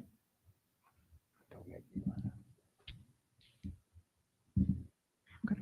On the purchasing report, we have. Ms. Bowles, you have a question? I do. Thank you. It is about this blast piece. I think she's gone, but the young lady who was here earlier, the proud Jonesboro alum, love when she's here, but also don't love when she's here. And one of the things that she updated about a concern regarding our audit was like splost pieces. And I was curious about that. Like within this reporting, is there anything that we can do as board members to either improve our observations or our questions, or would you like to share any of those updates you were saying have happened have been addressed that we will be acknowledged for on the next audit turn? Any connections to like some of the things we see in this report and that finding? No, ma'am. This report just reports the revenue that we received. Okay. The audit report was to the material or the financial recording or reporting of that within the fund itself of the expenditures. That's what that's what I think I was trying to understand, was whether it was, mentioned incoming and expenditure. And so I think what you're saying is this piece addresses the income, but the audit finding was about the expenditures. Yes, ma'am. Okay, thanks. You're welcome. Ms. Corey? No, I was on the same, you mentioned it's a report, but I'm thinking along the same lines so that we don't specifically what it is that we need to correct regarding the SPOS, even though we know this is just a report of the revenue, but that is something that we do need to address, because if I'm not mistaken, seems like we were cited for that before. Correct. I believe it was the bank account in the pool cash, because I did have a conversation with the auditors about that, because I questioned that myself, that the SPOS bank account should not be included with pooled cash. It should be a separate account. It shouldn't be included pooled cash, and I've already taken care of that already. I did that during this fiscal year. Because when I saw it on the last report, I'm stated, well, SPOS funds shouldn't be being, I hate to use the word, but commingled with other funds.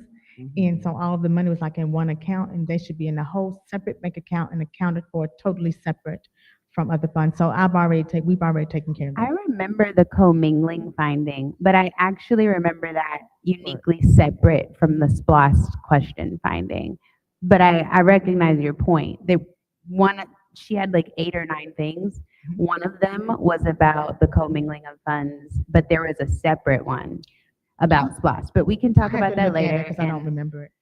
I think the other piece is helping me understand that there's SPOS income, which was also in her presentation about like the tax piece, but that some of our attention for audit purposes should be really laser focused on our expenditures in that space.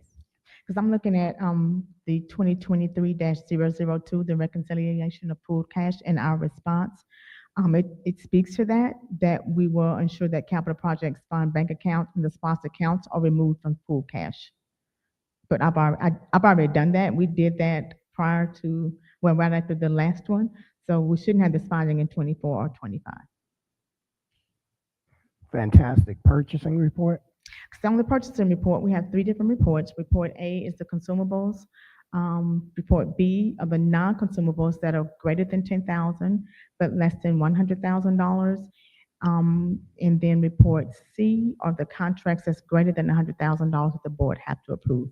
And all of those were provided to you in advance for you to review. And I have staff available to answer any questions if you have any questions on any of the items on the purchasing report. 3, 2, 1. No questions, move forward. I have a budget amendment. Hold on, let me find it here.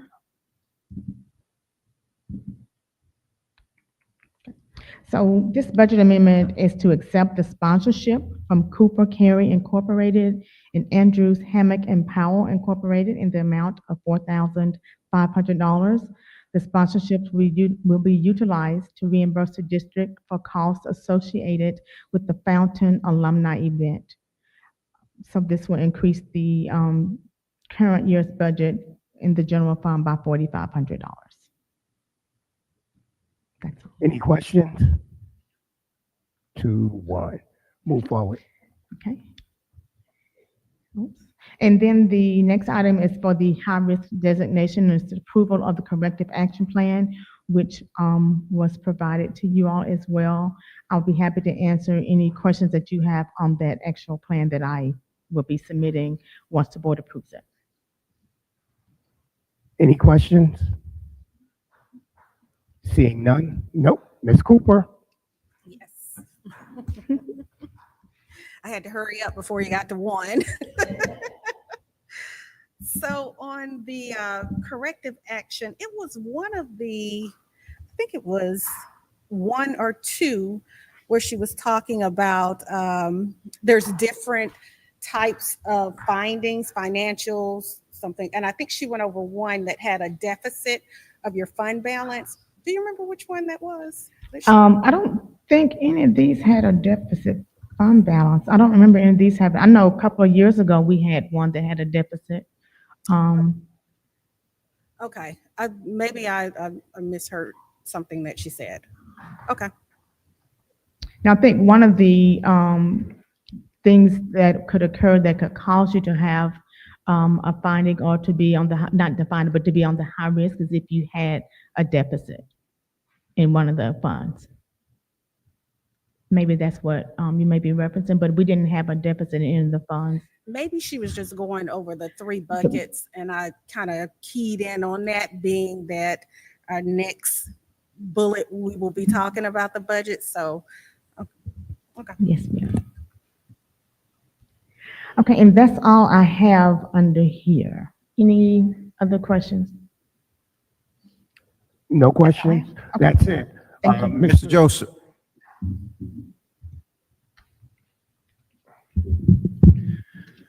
Good evening once again, Mr. Chair, Mrs. Vice Chair, members of the board, Superintendent Dr. Smith. You've received the SPLOST construction update, and for the month of May, there were total payments of $11.2 million for ongoing projects. Additionally, there were no change orders executed for this period. You've also received the capital purchase reports for items below $100,000 and items above $100,000 requiring the board approval. Next, you also received the bid recommendation for Fountain Elementary School demolition. It is a recommendation of the superintendent that the project be awarded to Southern Environmental Services for the base bid amount of $1,183,000, and there's 20% SLBE participation for that bid. Then lastly, I want to remind the board as well as the community of the ribbon cutting ceremony for the Rosenwald School on June the 18th at 5 p.m. Are there any questions about ongoing projects? Ms. Goree? Yes, I have quite a few questions. Now, you sent me some answers today, but my concern is North Clayton High School, because we did a groundbreaking in December, the second week of December, and we have not cut down one tree. And the response was that we're waiting on a permit, and I would like to know how long does it take for us to get this permit, and a timeline for when that school, we will start anything on that school. We actually, in our strategic planning workshop, we had a student from North Clayton today. And I talked to her mom, and her mother said, yes, the promise is that she would be able to attend that school. But it looks like that's not going to happen. I'd just like to know where we are, because I'm gonna have to let them start coming in here having a conversation with us, the public comment. Yes, ma'am. I hear your frustration, and I share your frustration. One of the advantages of the delivery methods that we chose, the CMAT risk, is to accelerate construction. And so obviously we have not seen that return. Without going too deep in the details, there have been delays in the permit process. However, we are looking to resolve that this month, and you should see trees being cut down and dirt moving by mid-June. Did you say it, Dave? Because you know you got that Barry White voice, and I can't. It's a little. I said mid-June. Mid-June. Mid-June. Yes, okay, so we're cutting down in mid-June. When then would the school be finished? 2 years, so June and 2 years, 2027. So, okay. So I'm just going back looking at some things too. Looking at Forest Park Middle School, for example. I looked all the way back to 2022 when the price was $45 million. And today the price is what? It was $75 million. So the $42 million was the budgeted price that we had prior to the pandemic, prior to inflation. Once the project was hard bid, the cost came in at $82 million. The board directed us to explore value engineer options, which we did, and we were able to reduce the project by $7 million at a cost at $75 million, and it has not gone up since then. Okay, so now my other question, I asked you about something that we were getting at Morrow High School. You sent me an answer, but what I was hoping it was going to be another answer. Because at Morrow High School, the gym, let me see, I guess it's the big gym, when it rains, if it's a downpour, and if students were leaving the office and going into that gymnasium, they would get knocked out by the way the water comes off of the gym. Not to mention, whenever it rains in the suite, the tiles are always wet. So what is going on with what's going on with that gym in the building? Because I'm over there quite a bit, and every time it rains, those tiles are wet at the top. The first item, you're referring to the overflow drains that is designed to get the water off the roof. You don't want the water to remain on the roof, and the roof would collapse on the occupant. So it's designed as such to remove the water from the roof. The second item is a roof leak. So I will look into it and report back the findings. Okay, now, and this actually is in your area, because I realize we don't put maintenance on the agenda, but I don't know if this would, I'm gonna just, since you up here, you can call up the maintenance people. Is it possible that we could get some things, our driveways, our parking lots resurfaced in all of our schools, especially near our fields, our stadiums? And as I said, you're not maintenance, but even we have a horrible ant problem. On every campus that I've gone to, we have those fire ants. It's not you. I don't know if anybody from maintenance. I think I do see Mr. Oh, that's you. I'm sorry. That would be Dr. Simpson. You should have pointed over there. No, we're one big family, and so we work hand in hand with maintenance. So they give us their priority list in terms of asphalt replacements, and so we work hand in hand where they will handle the procurement and the funding, and we handle the funding. And so we'll continue to work with them on projects going forward for asphalt improvements. All right. So I just want you to know that if you need a hammer on getting that permit, if you'll just tell me who I need to call, I don't have any problems calling, because I will be having my students from North Clayton show up next week, because we need that school built. And I do want to commend you. Since we were at Elite Scholars today, I did see the beautiful purple butterflies that you put over there at the gym for Imani. So thank you so much for that. All right, thank you, ma'am. Mr. Joseph, I have Ms. Baker, Dr. Haney, and then Ms. Williams. Okay, good evening, and God bless you for putting up with us. My first thing was, I love that we're going to do the ribbon cutting on the 18th of June for the Rosenwald. Have we already talked to Mr. White? He couldn't come to the groundbreaking because there was a conflict of interest, and that is near and dear to his heart, and I believe he's making many donations of items, so I would like to make sure we talk to him. Or we have, and I believe the communications team has already met with them and has conducted interviews that's been recorded, and so that'll be part of the ceremony as well. Okay, so just to tease you a little bit, this destruction contract, I'm sure if you just let a few of us play with the big equipment, we could take care of it for a whole lot less. I'm just saying. And then to piggyback on that, maybe one of the CTAE programs for the future would be tree removal, so that we don't have to wait. Just teasing you again. So again, I think we probably know somebody at the county who should be able to speed that up for you. Yes, ma'am. Thank you. Dr. Haney? Hey, Ronnie. Well, Mr. Joseph, excuse me. First of all, what are we looking like on the convocation center? Secondly, when can we get another tour? It's looking good over there. Looks great from the interstate. Current activities is the installing the roof. And so we are currently erecting the trusses, looking to be dried in the, say, mid-July, which we'll start doing, focusing more on the interior finishes. Feel confident about a November target date. Like I said before, there are two scopes that are giving some challenges. It's the seats and the scoreboard.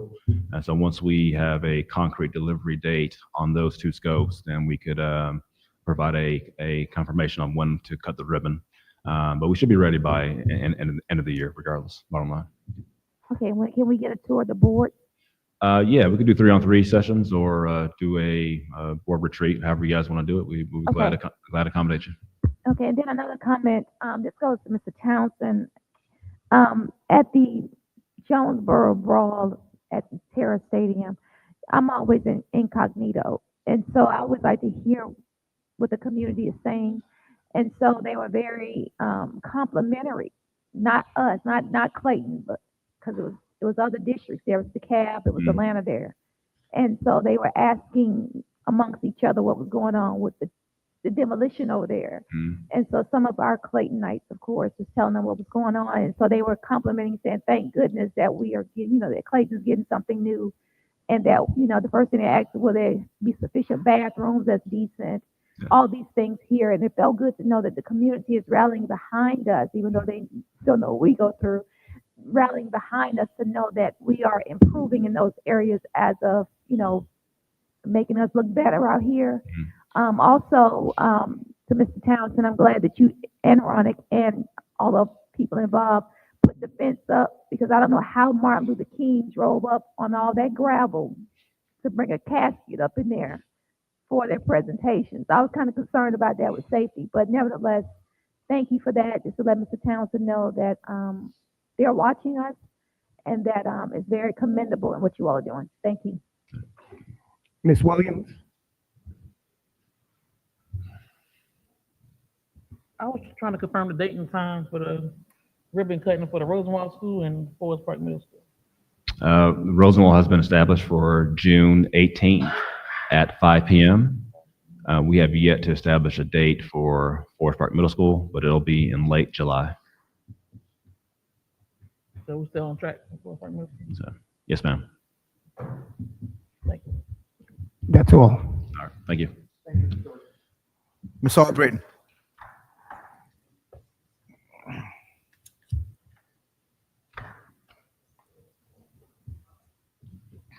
Good evening, Mr. Chair, Madam Vice Chair, members of the board, Superintendent Dr. Smith, colleagues, and community members. The Personnel Changes Report summarizes all personnel actions for the period of April 11th through May 5th.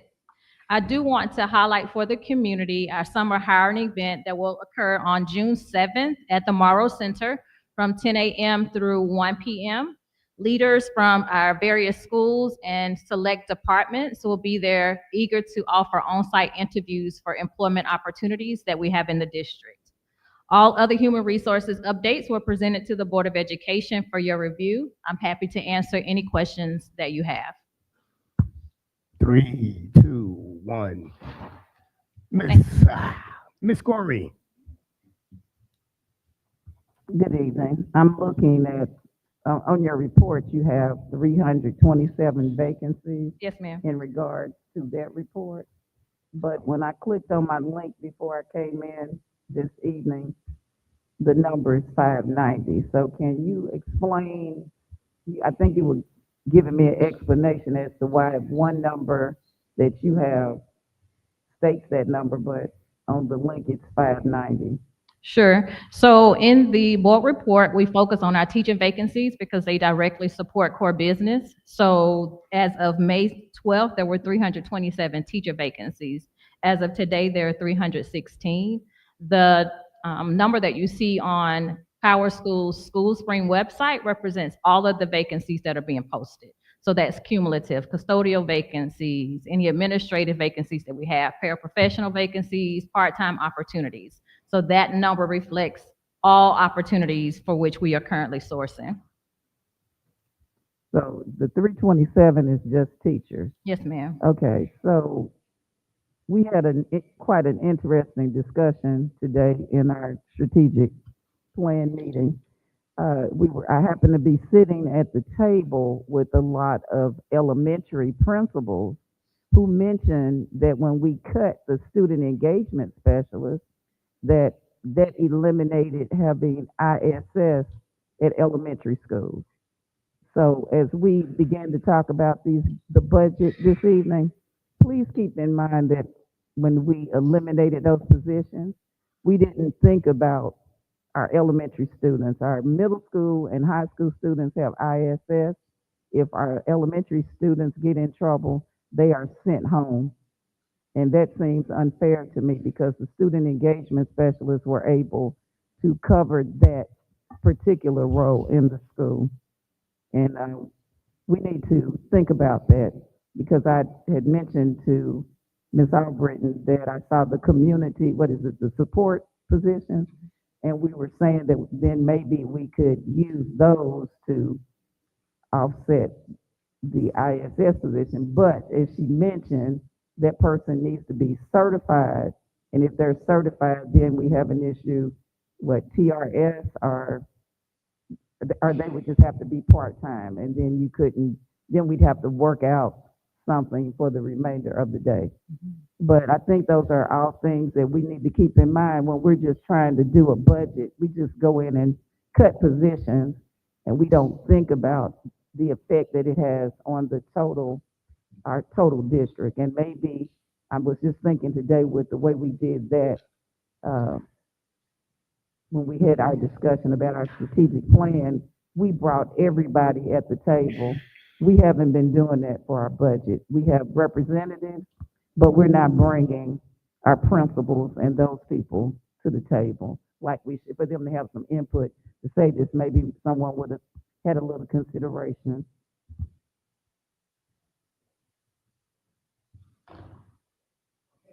Thank you. That's it, Ms. Albritton. Thank you so much. Board members, we are having a second read for policy series I. I sent in some edits.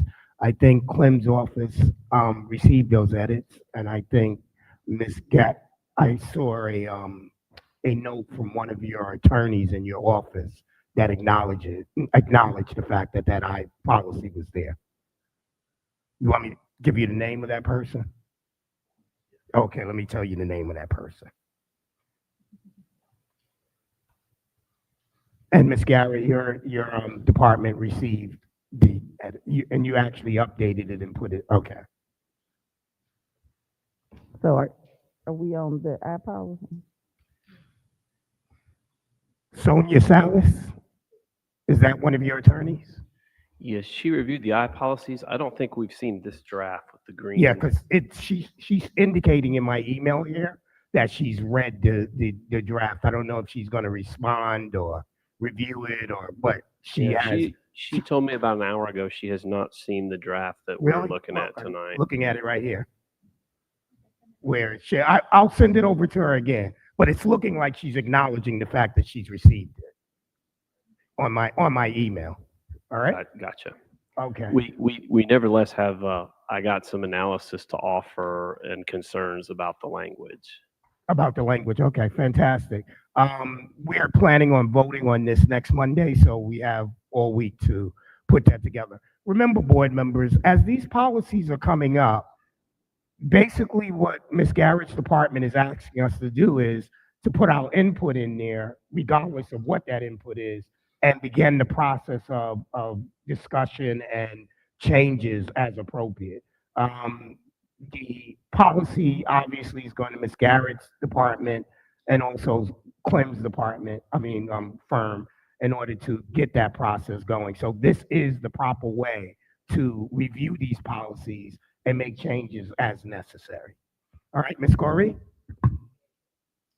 That's what I'm asking. Are you on the I policy, the policy that you sent? Correct. Okay, so you're saying that your person is looking at the changes? Or what? Yeah, there may be a miscommunication. We reviewed the I policies as part of the routine changes. Right.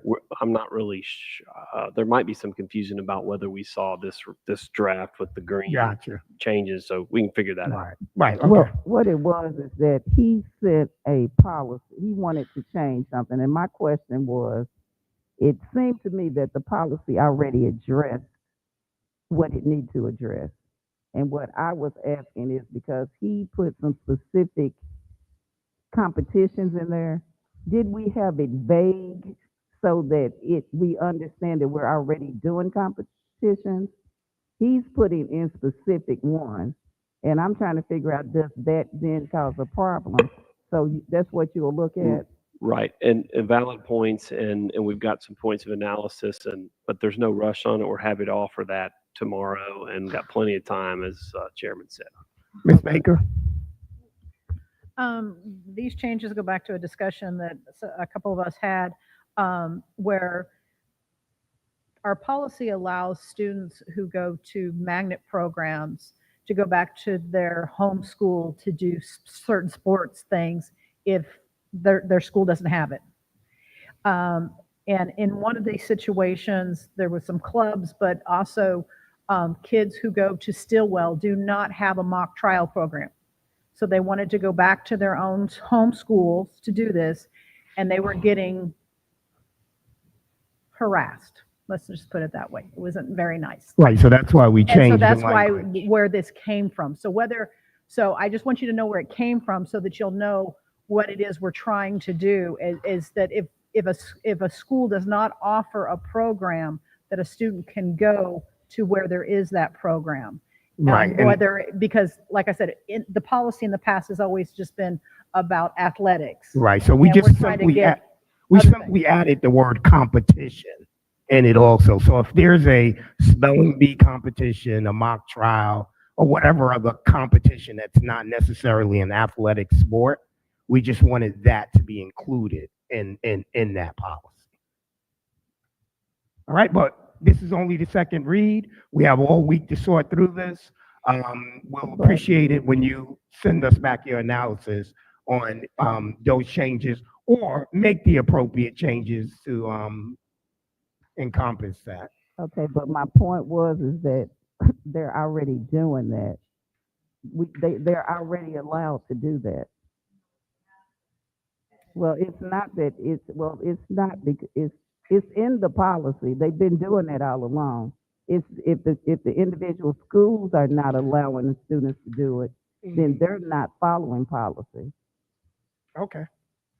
All right. Well, we anxiously anticipate your review.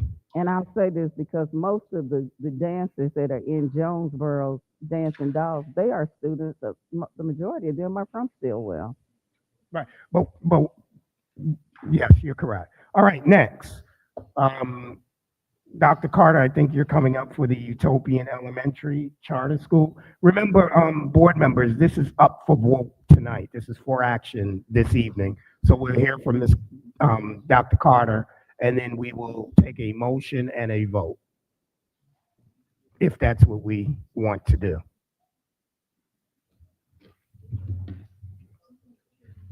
Good evening again, Mr. Chair, Vice Chair, Ms. Baker, esteemed board, and Superintendent Dr. Smith. I would like to give the superintendent's recommendation for Utopian Elementary. The Utopian Elementary petition met the minimum requirements for renewal as outlined by the state of Georgia. Therefore, the committee recommends the CCPS Board of Education vote to approve the charter renewal petition as recommended by the superintendent. Are there any questions? Ms. Baker? I didn't even get to the button. I will tell you that I'm not against a renewal, but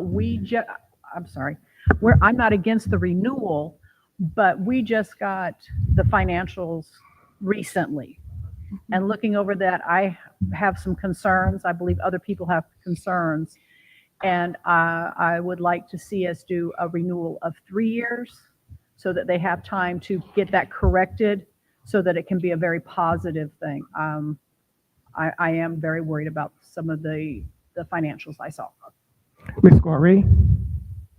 Well, I looked at the financials and they're confusing because I don't understand exactly what you all put in there. You have one thing that says everything is all right. Actually, the financials, I guess, is that not even a part to the elementary school. It's the middle and the high school that I was very confused. You have one sheet that shows one thing, and then you have another sheet that shows something totally different.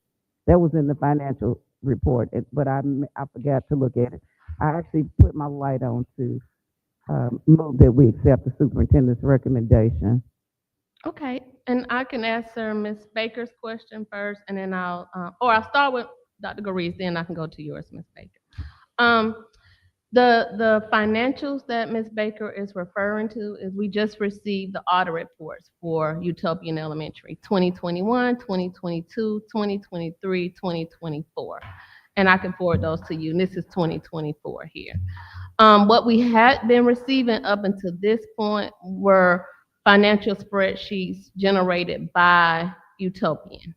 And so what we've asked for in our new rigorous process is the audit reports and bank statements and et cetera, to balance and to look at their financials.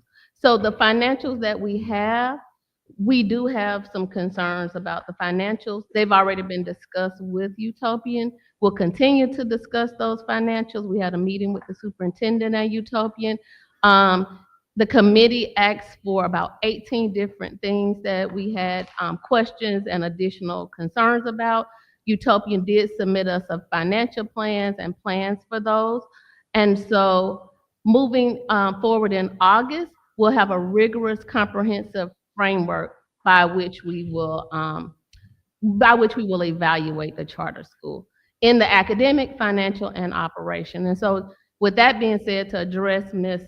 Baker's comment, what the committee and the superintendent is recommending is approval. And so we did not specify the type of approval for the charter renewal petition.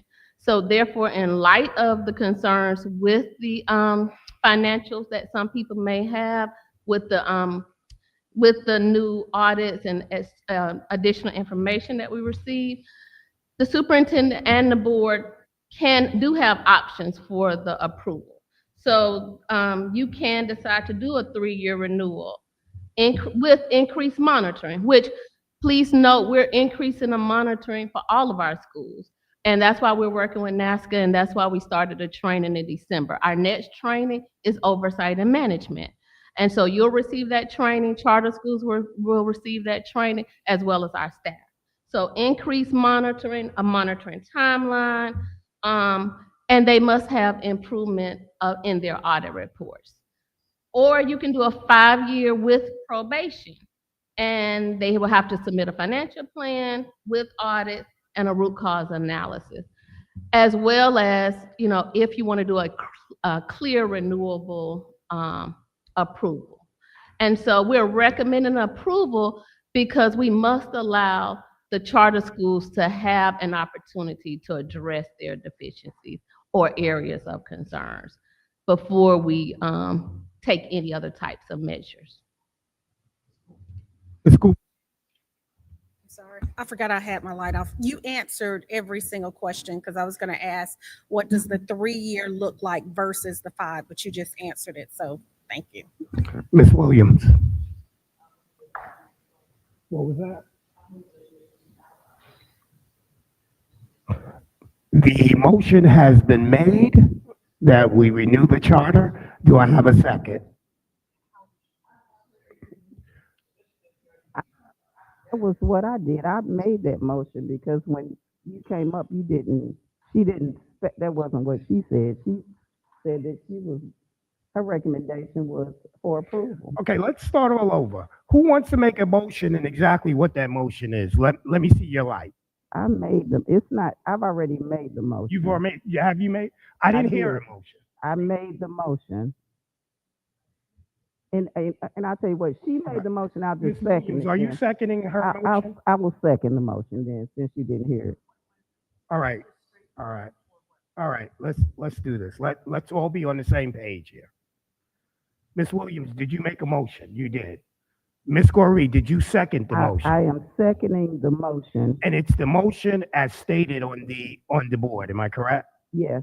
All because right. That was what The was motion has presented. been made. It has been seconded. Can I have a vote? What's your question, Ms. Cooper?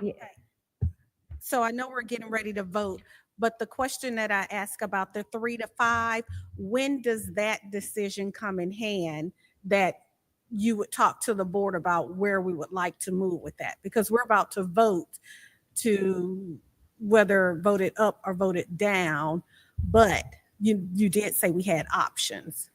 So where does that play into this? I think we're moving too fast. I need some clarity. And if I might, I second that motion. that would be now. Right. That would be now, because if once the 5 years is approved, There's no. it's a different footing entirely. Okay. Question for you, Dr. Carter. In that 5 years, are there guardrails and measures to keep track of what Utopian is doing and come back to the board if it's not? So that's if you do a 5-year with Right. probation. And they would have to submit audits, financial plan, root cause analysis, and then we can revisit again, with the specified timeline. If you do a 5-year renewal without any provisions, then we'll have to wait till the 5 year. Gotcha. And then there's a 3-year renewal. Okay, so can Clem, I have a question for you. If we vote on this motion as stated and it gets shot down, can we then make a motion for the 5-year probation? You mean tonight, just right Tonight, after it? right, exactly. Yes, you certainly could. So right after it, okay. All right. So what we're gonna do is we're gonna vote on that first motion as stated. I have a ahead. question. Go ahead, Ms. Goree. If that were the case, Dr. Ron Carter, why didn't you, your recommendation doesn't say that. So why didn't you make us aware of this before we came in here? And are they aware of the fact that that's what? Great question, Dr. Goree. So we are now under, as I shared with you, a new guidance from the state. And that's that 45-page evaluation document that I told you about in December that we just got as of last week. We're in that process now. We have very strict guidance on renewals, terminations, closures, et cetera, that we must follow according to the NASCA standards. With that being said, we are putting those different items into place. And so that is why we withheld bringing Utopian to the superintendent for recommendation until we received the financials that we needed to fully evaluate their financial performance. We did not have that previously. Again, we could not just rely on spreadsheets that were given to us. So we just received these audit reports. Ms. Bivens and her finance team, they are reviewing these audits. We're now waiting for the other schools as well. My question. So with that being said, I checked with the state to determine what are the options in light of the audit reports that we just received, which shows that the financials are not where they should be. And we knew that from our meeting with the superintendent, and they did disclose this information to us. So we do have these options in place for those people that are hesitant about a full renewal. And so I confirmed that with the state to find out that approval. Do you want a 5-year renewal with no stipulations? Or do you want a 5-year renewal with stipulations or a 3-year renewal with stipulations? Okay. But it's up to the superintendent and the board. Okay, what is the recommendation from the superintendent? That's what you came in here to say. Is that not what that says? Yeah, and it does not specify either one Okay, of these so options because that, it that the is my superintendent and question. board. What is the specification from the superintendent? Superintendent Smith? To approve as stated. Okay, I think that's what the motion that we made. So we'll just go ahead and vote because, let's go ahead and vote. All right, Ms. Williams, you made the motion. Right, I said Ms. Williams, correct. Ms. Corey, you seconded the motion? Right, and I'm acknowledging that you've made that motion, and oh, you have a question for her? Oh, go for it. I'll be right with you, Joy. So you have a question coming from Ms. Williams, then you have a question coming from Ms. Cooper. Anybody else have their light on? I'm looking, I'm looking, I'm looking. No other light. So you answer Ms. Williams, you then go over to Joy, then we will entertain the motion. It's all yours. You already said that y'all already gonna do a tighter rank on all the charters, right? To make sure that they in compliance with the audit and stuff. You said that y'all already doing that already before this, whether we were trained or not. Y'all already doing extra stuff in place to make Yes. sure they stay in line, right? Yes, that is Thank you. correct. And beginning in August, we will have a very comprehensive framework.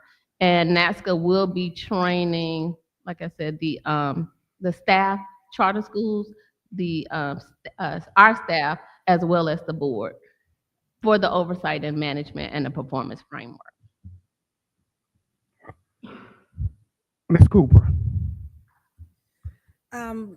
It's more of a statement rather than a question, but I know I heard a lot of things that you said a few minutes ago, that we are in a more rigorous process when it comes to the charter schools.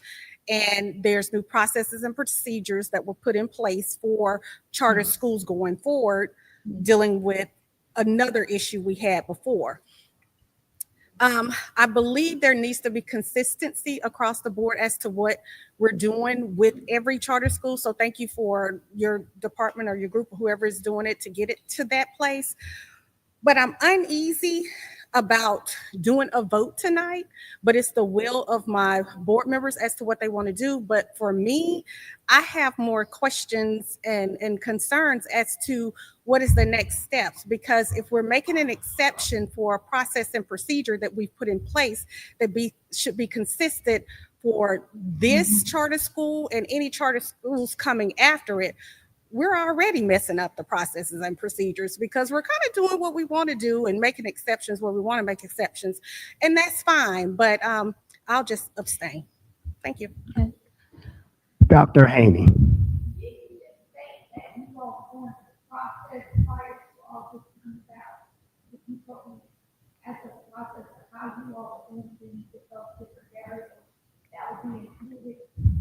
Yes, that is correct. And Utopian and all charter schools, even if you decide to add on a new charter school, will be evaluated by this new framework starting June. Right.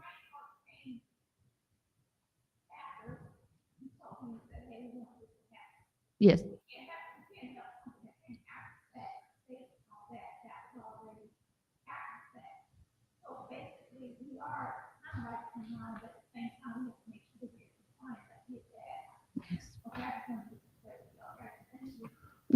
I'm gonna call for the question. I'm calling for the question.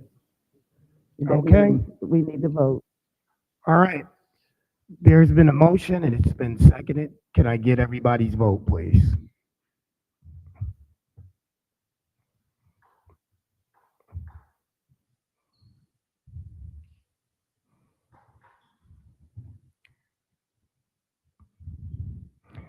There are 4 yays, 5 abstentions, so the vote does not pass. We don't see any votes. Ms. Bowles, Ms. Corey, Ms. Williams, and Dr. Haney are all positive, and the 5 votes We don't have 5 votes. What was that? Yeah. Oh, okay, you're right. You're absolutely right. You're absolutely right. You're right. Right. Yeah, what? 4-4. Yep, I voted. Right. What's your vote? So it's a tie vote. But motion fails for lack of Good deal. majority. Can I get a motion No, for no. Who has abstained?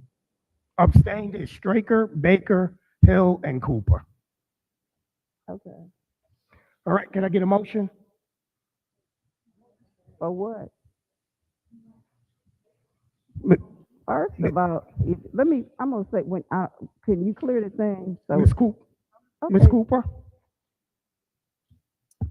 I would like to make a motion that we approve the Utopian Charter School with the added amendment to it to the 3-year option. okay, so we'll just vote against that. Okay, I got I second it. Ms. Baker. Can I get a vote? Vote no.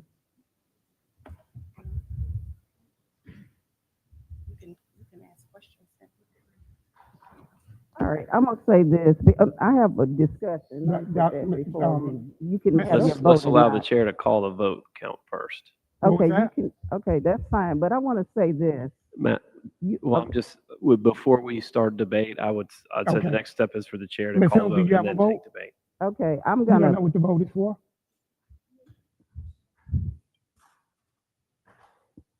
Go ahead, I'm listening.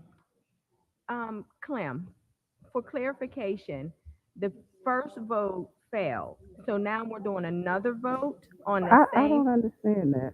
It's appropriate to have another vote on Three- the topic. Okay, so this is with with the revision of the 3 years. So now we're putting in the stipulations. I would like to know Yes, why I think I think I was made. Let's finish the vote and then But go we'll hear ahead. from you, Ms. Corey. Right. She's we asking need a a vote. question of I was clarification. too. I think Go where we ahead, were, we do it on the right first. It's always on the right. Go over there. where we were, I think, Mr. Chair, is the first vote failed. Then we're on to the next vote. What we needed before any discussion or debate was a call of that motion and what happened there, because the vote had already been called. Right. And so I think that's where we were. Now, I've got another issue. Do we only have 7 members here? Can't see if Ms. Bowles is down there. No, she's not there. So you'd only need 4 votes. If the first one was 4-4, Right. it fails for lack of a majority. If you have 8 in attendance, I thought we had 8, but I couldn't see. Anyway, you Right. have 7 now, so a majority would be 4 votes of the 7. Right. Right. And then, So now I have, my board is lit up right now. There are 4 votes for the 3-year provision. There are 2 no votes. And Ms. Corey has a question that we will get to after we sort yeah, out. but then I take it then, Mr. Chair, that the vote carries 4-2. Okay, so the And vote one carries. abstention. Ms. Corey? First of all, I want to go on the record in that your vote right now is illegal because she just stated that these recommendations that she's making go into effect in June. We're voting today. It's May 27th right now. And I'm just going to say this. In the future, when someone comes to this podium with a motion from the superintendent, it should be what the superintendent recommended. Superintendent didn't state in all of these things about we could have put them on probation, we could have done this, we could have done this. That is information that should have been sent to us before we had this vote. So I personally, I don't like this process, and it's really, it's really kind of like throwing someone under the bus for Can we it pull to it, even come this Clem? way. So I'm gonna go on the record to say it's an illegal vote, and it should not have happened because you just mentioned some guidelines, and you have basically violated every guideline that you had. Not to mention the fact that you're talking about financials, and I read the financials today, and the financials that were put into the under finance. If the Ms. Bivens has 2 different financial increases. I was not even aware of the fact that there was an issue with the elementary school.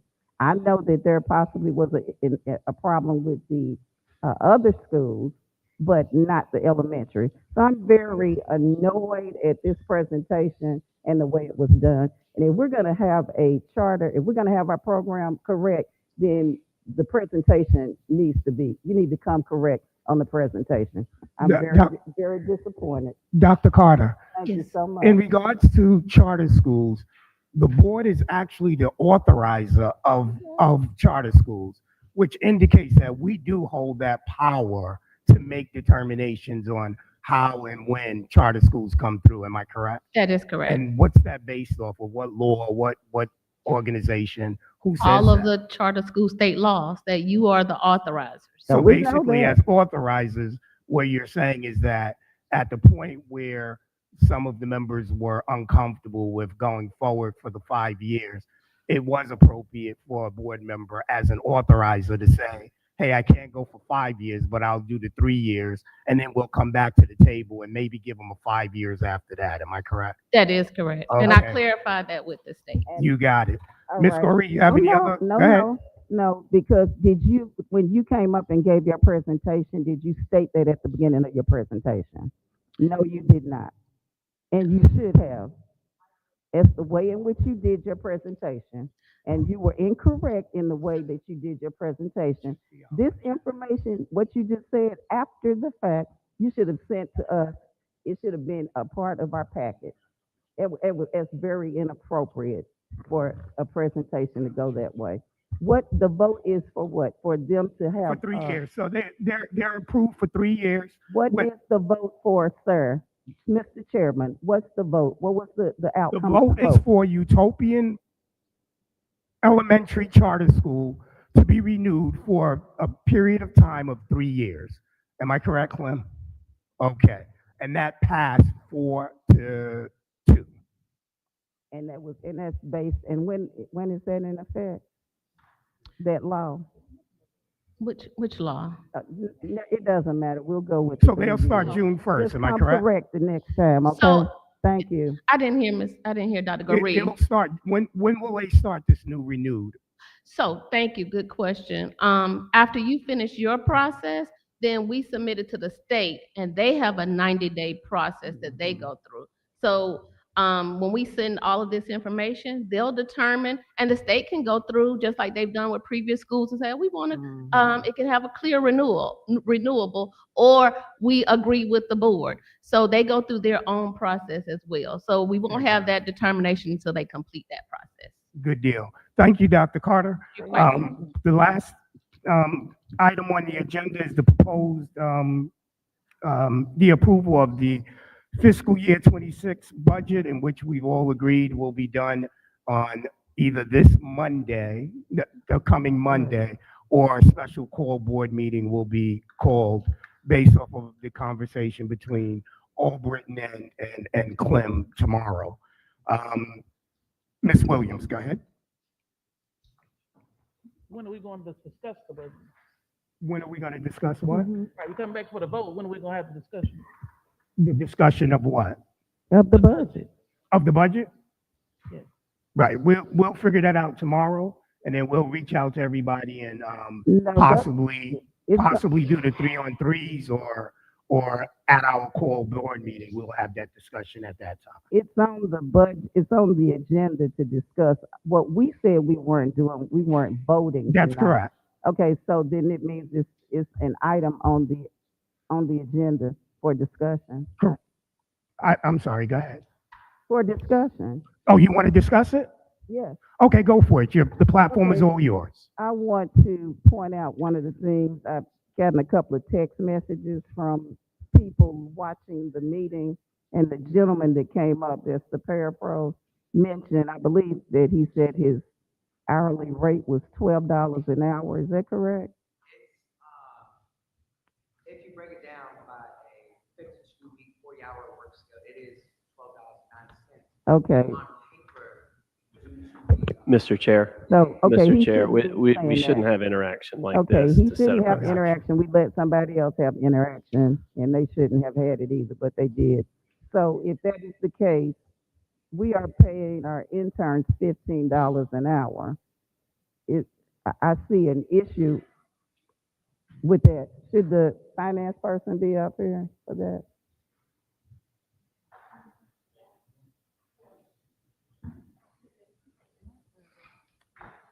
I'm sorry, Clem, did you indicate that we should not be having this dialogue? No, but with the appropriate people, he said.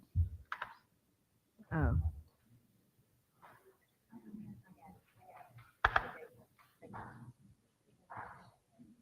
Okay. Okay, so I wanted to address that issue of the disparity in the fact that we're paying interns $15 an hour, but our parapros, weren't we paying our parapros at least $15 an hour? Okay, Ms. Gorey, so our parapros work 190 days a year, 7.5 hours a day. They don't work for 12 months.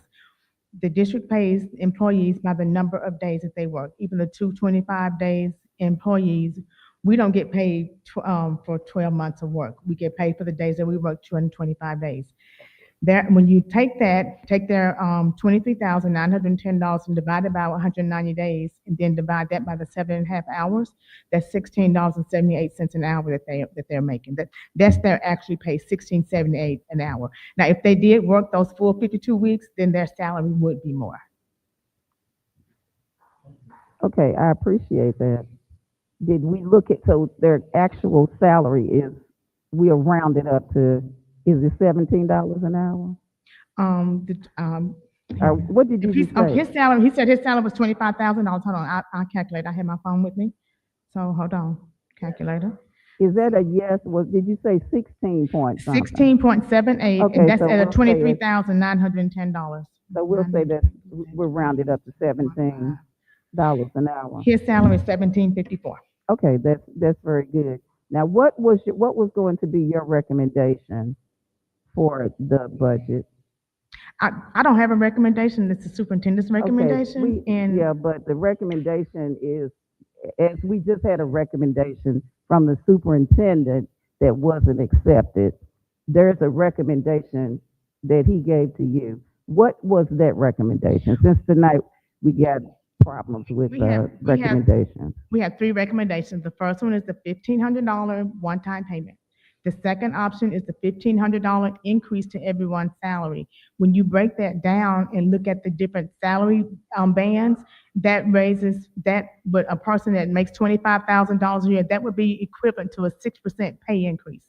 A person that makes $200,000 a year, that would be equivalent to a 0.8% pay increase. So if you did the $1,500 increase based on where you are, your percent increase would be better than if we did a 3% across the board. Because the 3%, again, the $1,500 would be you would have to make $50,000 a year to realize a $1,500 increase to your salary for that year. Okay, what option was that? This option 2. Hold on, option 2. Dr. Smith's what Dr. Smith wanted is the $15,000, which I just referenced, plus $1,000 one-time payment, incentive payment. And in it's that's posted on the e-board. And then what I gave you also, if you look at the back, the last, I don't know what pages the page numbers, but there are 3 options there. And at the top of each one, it says one is the multi-year projection. And at the top of each one, it has $1,500 one-time payment. The other one says $1,500 increase. The third one says $1,500 increase plus $1,000 incentive. If you look at that, it has the multi-year projection. It shows the use of fund balance for each option for this year and how it would impact fund balance moving forward based on the assumptions that we mentioned earlier. So you couldn't look at taking a percent of a person's salary, such as looking maybe at a parapro salary and going back in and doing a percentage of a raise for them and have something different for someone else. You ought to think about doing that. Doing a different percentage increase for different levels? Yes. No, ma'am, we did it for just across the board. But $1,500. you're doing it sort of everybody gets something, but everybody doesn't make the same amount of money. Right, but they also don't get the same percentage. So, the $25,000 And I'm employee asking gets a you 6% why you increase. couldn't think of another percentage of pay for those that make the least amount of money. This is what we came back with, and what we felt that we could afford to pay based on our financials. All right, well, I'm gonna probably just go on the record. I've never voted against a budget before, but I think this will be a first time, but I'm sure it'll be enough people to pass whatever you all come up with, because our employees have not received a raise. They have not, our teachers, they're not getting steps. Even last year when you gave a raise, you didn't give the APs any money at all. The They got a people step. that went to the top of the scale, you might have given one of those little bonuses or whatever, but you're not looking at what people want for TRS. You can bring all of that over there. No, if you because want we to. gave a step increase to pay grades 29 and below last year. The assistant principals and principals got a step. The teachers got a $4,000 increase. You've already said what you're going to do. I'm giving you my opinion, which I'm And I entitled to. respect that, Ms. Goree. And Ms. therefore, Bivens. the people that didn't get APs, that were at the top of the scale, people that were at the top of the scale didn't get any increase.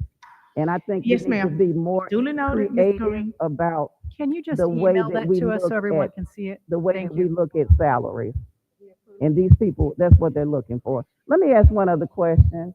Since you all went back there and looked, Mr. Doyle and Ms. Albritton, and I guess was it Dr. Hendrick, what was the conclusion about whether we could extend the time that employees? We're going to email the board tomorrow, or specifically, I will email the board tomorrow. Thank you, Matt. Thank you. Okay, well, anyway, thank you. I know that you're not interested in what I have to say, but we'll just see what these vacancies look like, because one of these days we can be creative enough to just not decide everybody gets the same thing. Chairman Ms. Straker, Cooper? can I say something really quickly before we leave out? I know everyone is ready to go. Thank you for your patience, but I did want to clear up some stuff because I don't want to leave with a misconception here. One of the main reasons we got together as a board, and we all got different perspectives on what the budget should look like, obviously, but people have been talking about the individuals at the bottom that are not receiving the money. So that's really where the money is focusing. Like Ms. Bivens said, the 1,500 or whichever option we go with, the individuals at the bottom will receive way more than what they would receive with a 3%. And that was the focus. And I think if I remember that day that we were talking, the percentage was like 64% of our employees falling in this range of salary. Yes, the individuals at the top there, it's going to come out more for them if we did a 3% raise. But we were trying to come up with a win-win situation. And then there were also talks that this is a budget. You can amend the budget throughout the year. If there's cases where there's money that comes up, just like last year, how they gave additional incentives for spring break, it was an additional $500. So this is not no one will ever get anything again. This is what, like Ms. Bivens said, what we can afford for right now. And we're trying to make sure that the individuals that are overlooked and are so much forgotten can receive a little bit more than what they would have received had we done it a different way. I just don't want any misconceptions to be out there in the community, because that's not what it is. We're not up here trying not to give anybody money. We're up here trying to make sure you have money in your pocket and that you actually see it. Because if you get it all at once, you see it and you can do something with it. So I just wanted to put that out there. Ms. Helen? And I was just going to make a motion that we approve the proposed board meeting agenda for June 2nd. Thank you. Okay, the item has been motioned and properly seconded. Can I get a vote?